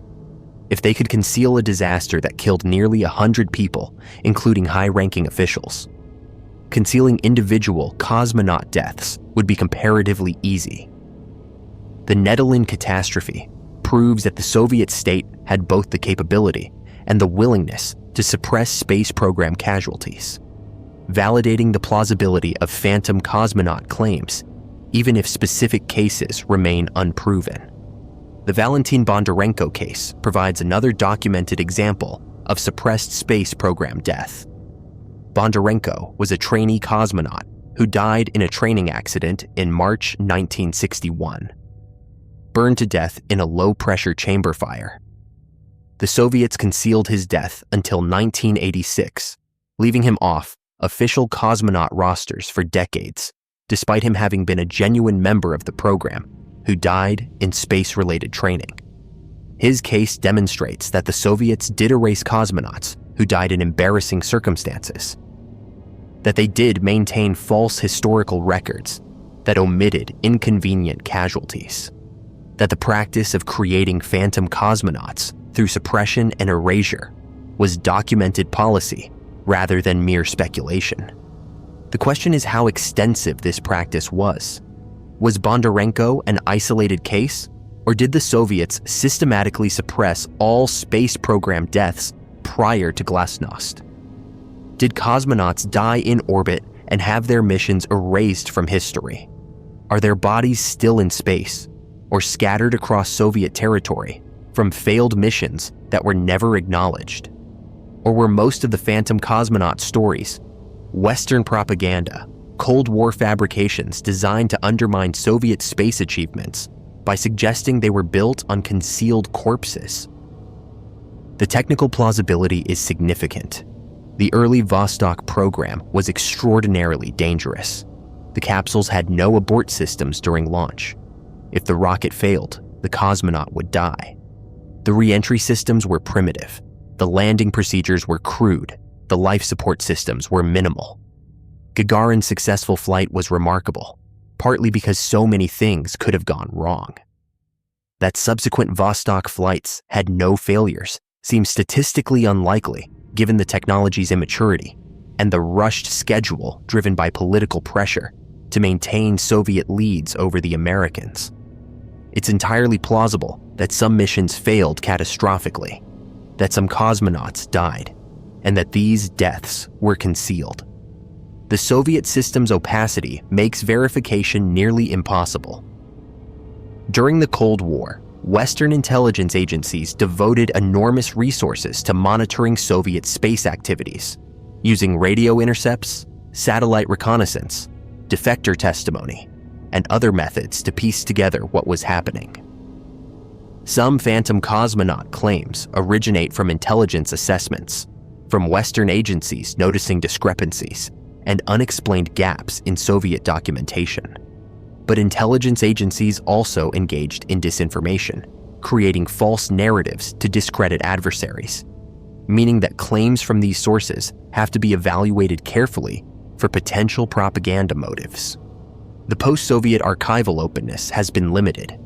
While some previously classified information has been released since the USSR's collapse, much remains restricted, and some records were apparently destroyed. Researchers who've accessed Soviet space program archives report finding evidence of accidents and deaths that weren't publicly acknowledged, but also finding that some records that should exist are missing, suggesting either deliberate destruction or that they're still held in classified collections. The incomplete archival access means we can't definitively prove or disprove most phantom cosmonaut claims through documentary research. The cultural and psychological dimensions are important. The Soviet Union's self-image as technologically advanced and ideologically superior created pressure to present an unblemished record of space achievements. Admitting failures, acknowledging casualties, revealing technical problems would contradict the narrative of Soviet excellence and might be seen as betraying the state and the ideology it represented. Cosmonauts and their families lived within this system, understanding that speaking about failures or deaths could bring severe consequences, that silence and complicity in historical erasure might be necessary for survival and for protecting one's family. The contrast with the American approach is striking. The US space program operated in a society with press freedom and political opposition, making complete suppression of disasters impossible. The Apollo 1 fire that killed Grissom, White, and Chaffee was publicly acknowledged immediately, investigated extensively, with findings published and used to improve safety.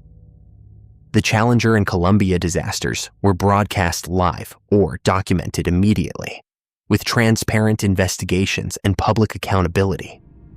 This transparency created different cultural memory around space program casualties. They're commemorated, memorialized, acknowledged as sacrifices rather than erasures.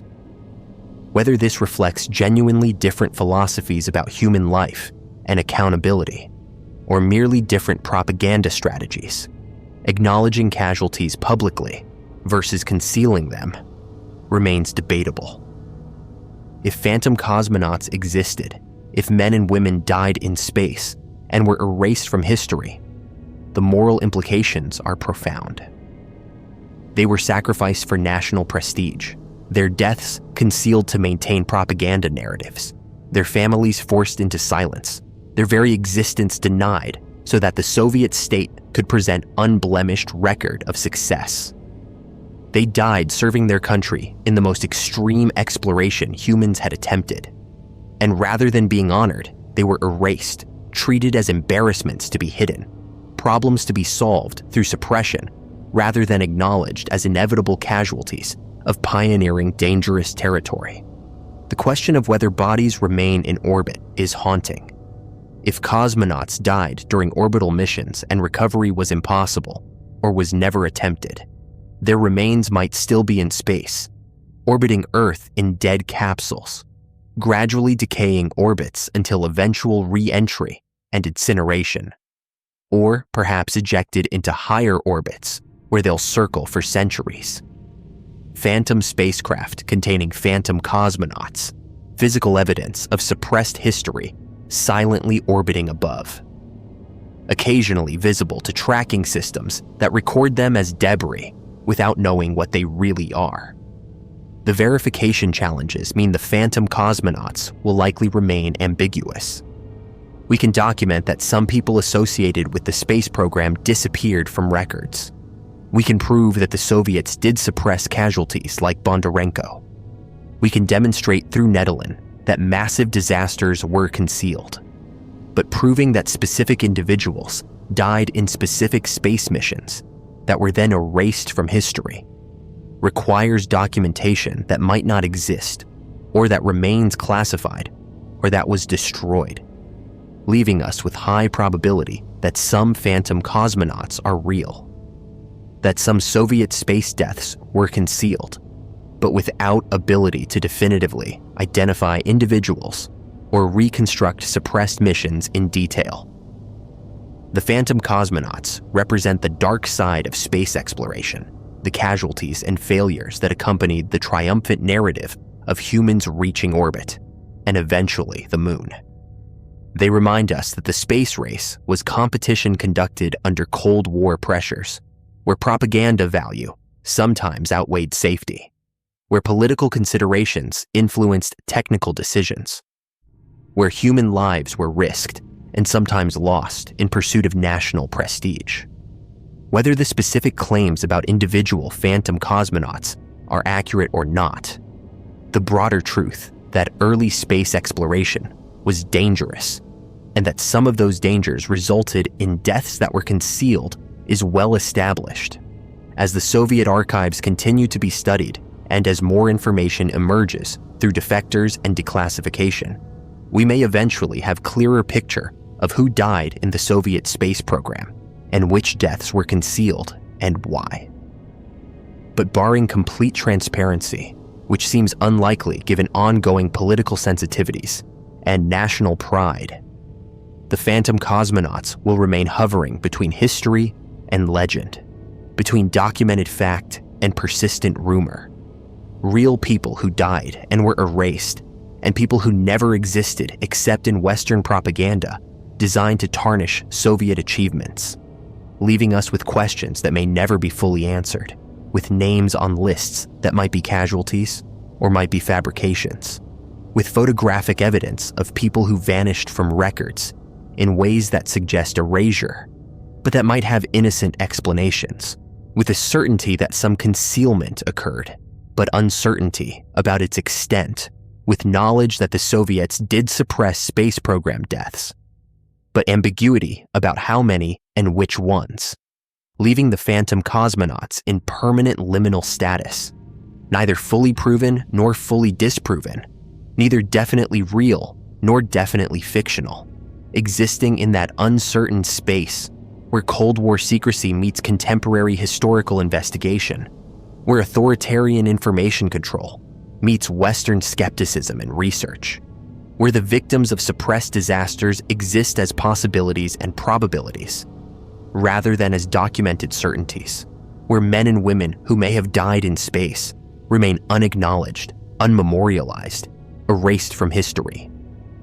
Except for the fragmentary evidence that suggests they existed, that suggests they died, that suggests their deaths were too embarrassing or too revealing to acknowledge, making them phantom cosmonauts in the most literal sense, present in shadow evidence, and suggestive gaps, but absent from official records, existing in the spaces between documents, in the silences where names should be, in the photographs where faces appear and then disappear from later versions, in the persistent claims and occasional discoveries that keep the questions alive, that prevent definitive conclusion that all Soviet space deaths were acknowledged, that maintain the possibility, and perhaps the probability, that some cosmonauts died in space and were simply erased, that their families were silenced, that their sacrifices went uncommemorated because the Soviet state valued propaganda narrative over truth, valued the appearance of perfection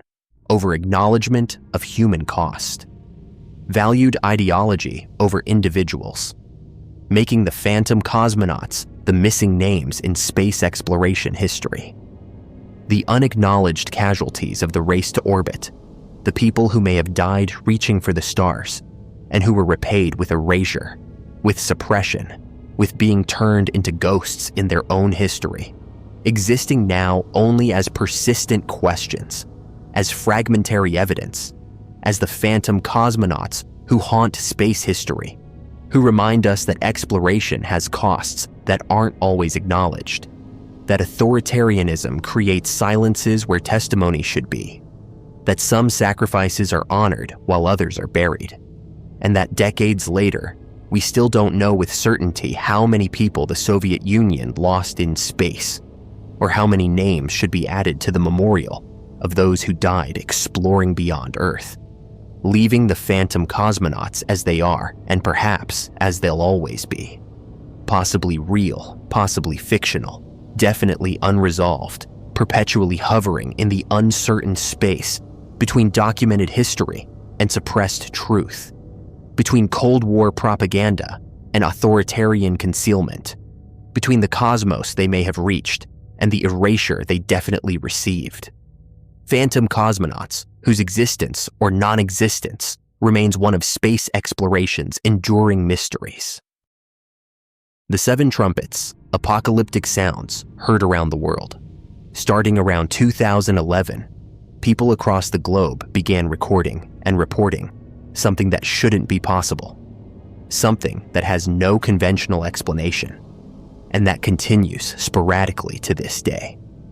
They describe hearing sounds from the sky that resemble trumpets or horns, massive and resonant, as if something enormous is blowing instruments that dwarf anything humans have ever constructed. The sounds last for minutes, sometimes longer, reverberating through the air with such power that windows rattle and the ground seems to vibrate.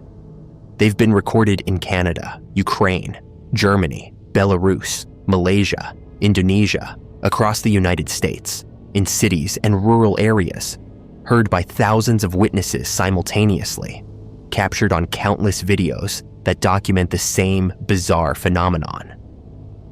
The sky is making noise that sounds biblical, apocalyptic, like the trumpet blasts described in Revelation that herald the end of the world. And no government, no scientific institution, no authority has provided an explanation that accounts for all the characteristics these sounds display, leaving people to wonder what's actually producing them, whether they're natural phenomena we don't understand, technological operations we're not supposed to know about, or something far stranger.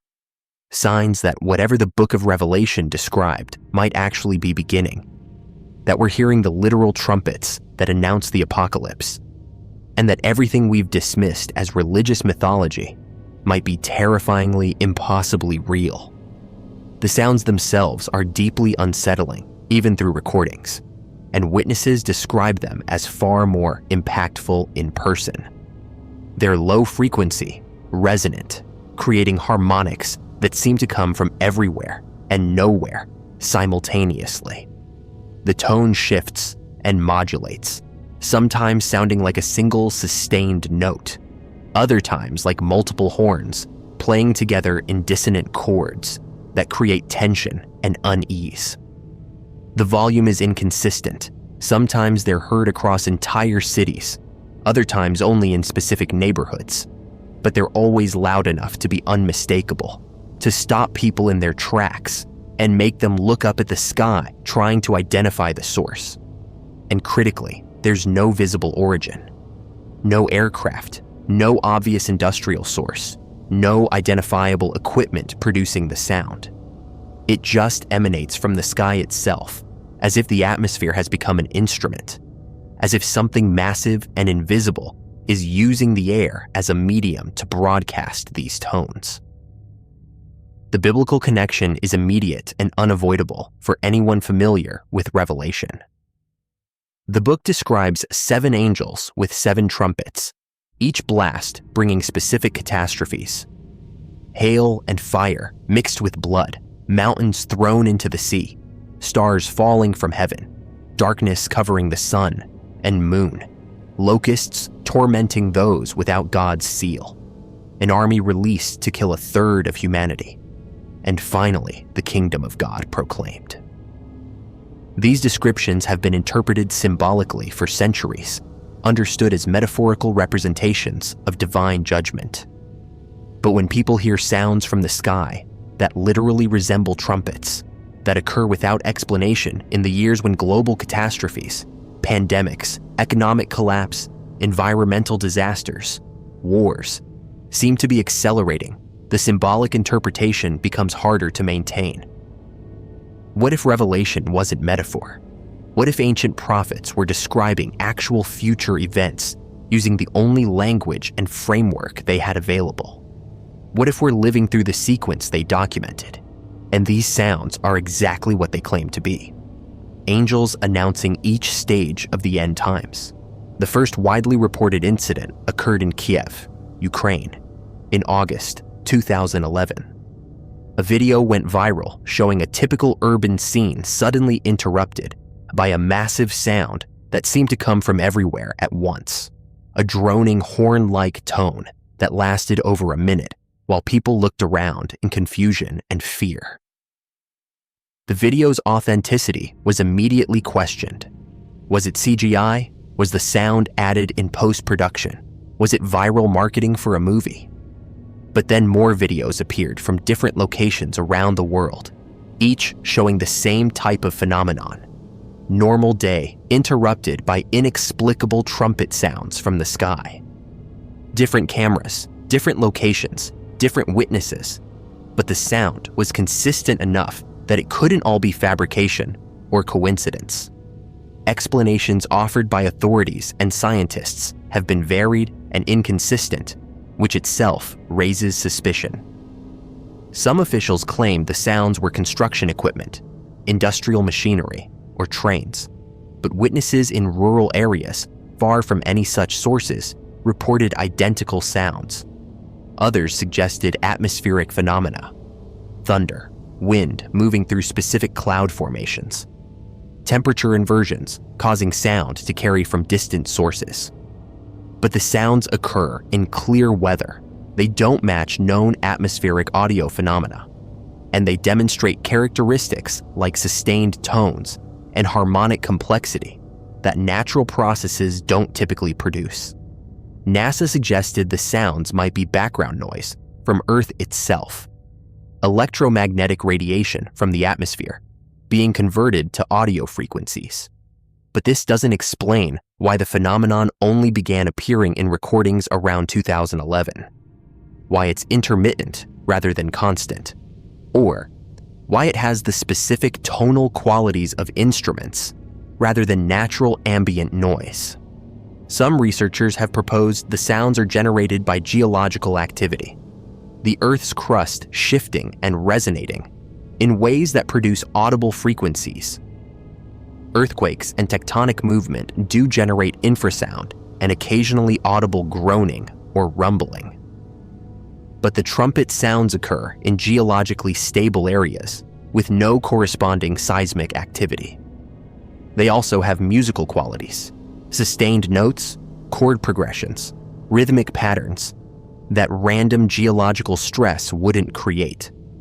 Rock doesn't produce harmonics that sound like brass instruments unless something is deliberately using the rock as part of an acoustic system designed to create that effect. Then there are technological explanations that venture into conspiracy territory.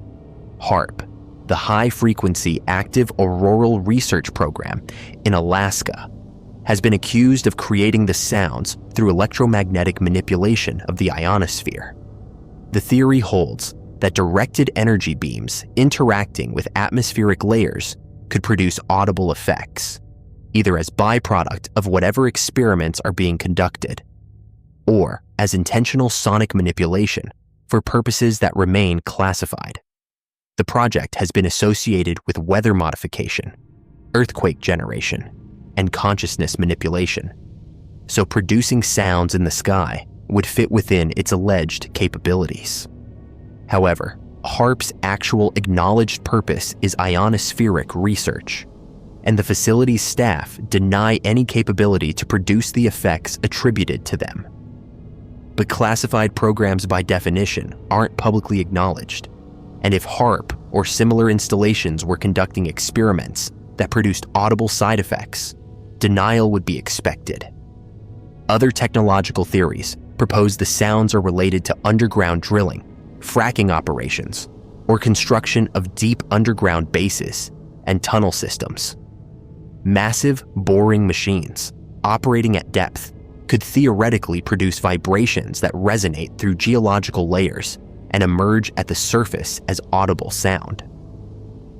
But this doesn't explain why the sounds appear to come from the sky rather than the ground, why they're heard in areas with no known underground construction, or why they have the specific timbral qualities they demonstrate, unless the underground operations are far more extensive than publicly known, extending beneath virtually every location where sounds have been reported.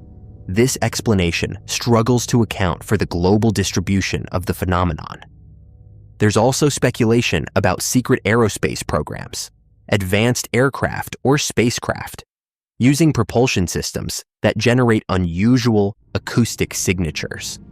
If classified vehicles are being tested that operate on principles beyond conventional jet or rocket technology, they might produce sounds unlike anything in the public aerospace catalog. The lack of visual confirmation could be explained by stealth capabilities, by operations conducted at altitudes or in conditions where the craft isn't visible, or by technologies that render vehicles effectively invisible while still producing audible effects. This would explain why governments haven't provided clear answers. Acknowledging the sounds would require acknowledging the aircraft producing them, revealing capabilities they want to keep secret. But all of these explanations feel insufficient when you listen to the recordings and read witness accounts.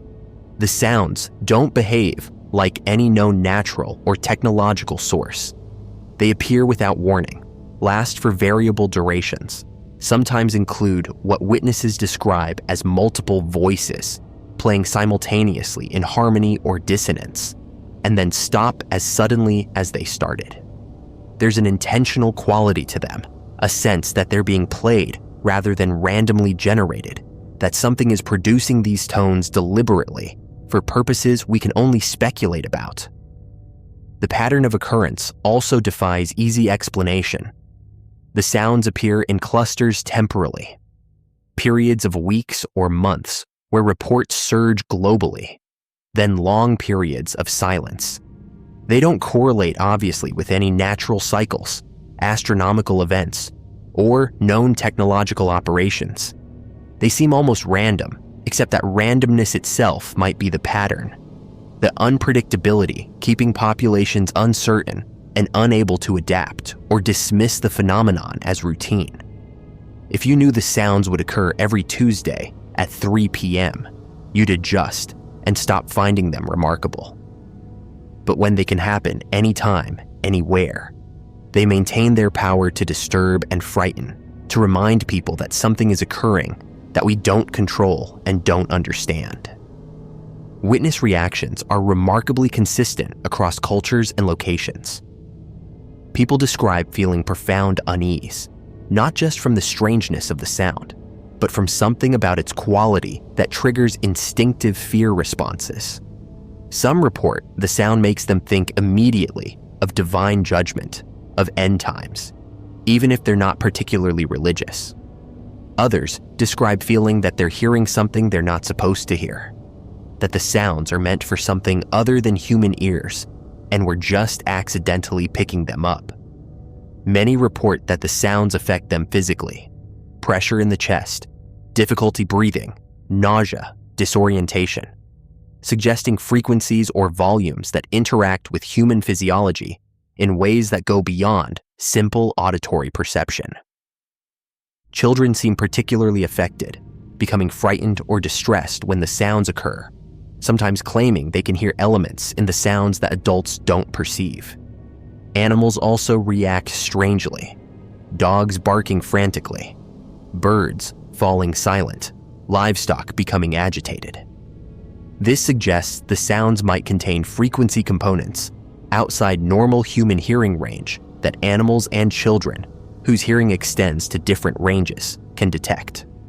What we're consciously hearing might be only part of what's actually being broadcast, with infrasound or ultrasound components carrying additional information or producing effects we're not consciously aware of. The religious interpretation remains powerful despite efforts to find scientific explanations.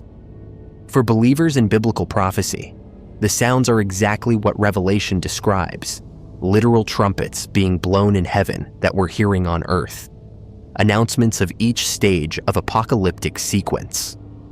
The fact that they began appearing around 2011, a period when many eschatological timelines predicted increased activity leading toward end times, adds weight to this interpretation. The sounds could be warnings, announcements that the prophesied events are beginning, calls for humanity to repent or prepare for what's coming. In this framework, the lack of scientific explanation isn't a mystery to be solved, but expected. Divine phenomena wouldn't be explainable through human science, wouldn't reduce to natural or technological causes because they're supernatural by nature. There are also theories that blend scientific and spiritual frameworks, suggesting the sounds represent dimensional bleeding or reality shifts. If the barrier between our dimension and others is weakening, if multiple realities are beginning to overlap, then we might be hearing sounds from adjacent dimensions, the acoustic environment of spaces that exist parallel to ours becoming briefly audible when conditions align. The trumpet-like quality could be actual instruments being played in those dimensions, or it could be how our brains interpret frequencies that don't translate cleanly into our acoustic reality. The closest match our auditory processing can find for sounds that don't properly exist in our dimensional framework. Skeptics correctly point out that the phenomenon could be entirely fabricated.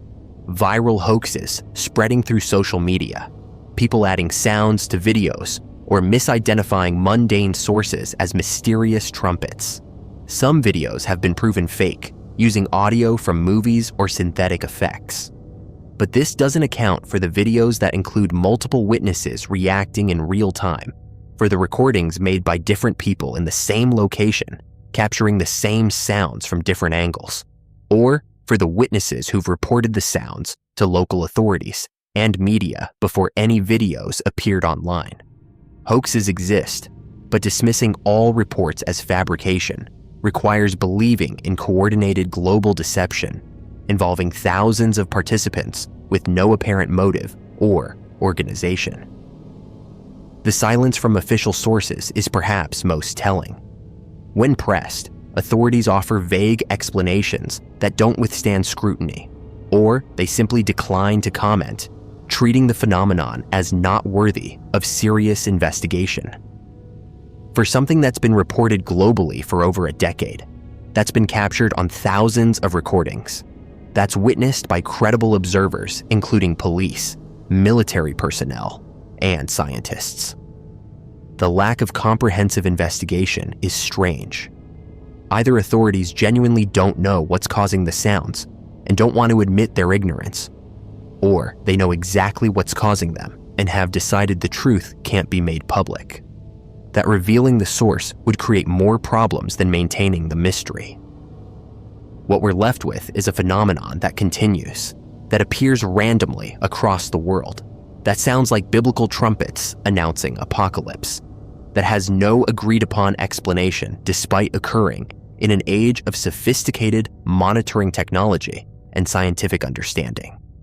Whether these are natural processes we haven't identified, technological operations we're not supposed to know about, psychological warfare being conducted on global populations, dimensional anomalies becoming audible as reality structures shift, or actual divine heralds announcing stages of prophesied end times, the sounds persist and the mystery deepens. And every time a new recording appears, every time someone reports hearing the trumpets in their city, in their neighborhood, in the sky above their home. People remember the biblical descriptions, remember that the end times were supposed to be announced exactly this way, with trumpets from heaven that everyone would hear, with signs so obvious that no one could claim they weren't warned. And they wonder if perhaps the ancient prophets knew exactly what they were talking about, if the sounds we're dismissing as atmospheric phenomena or hoaxes are actually the literal fulfillment of apocalyptic prophecy.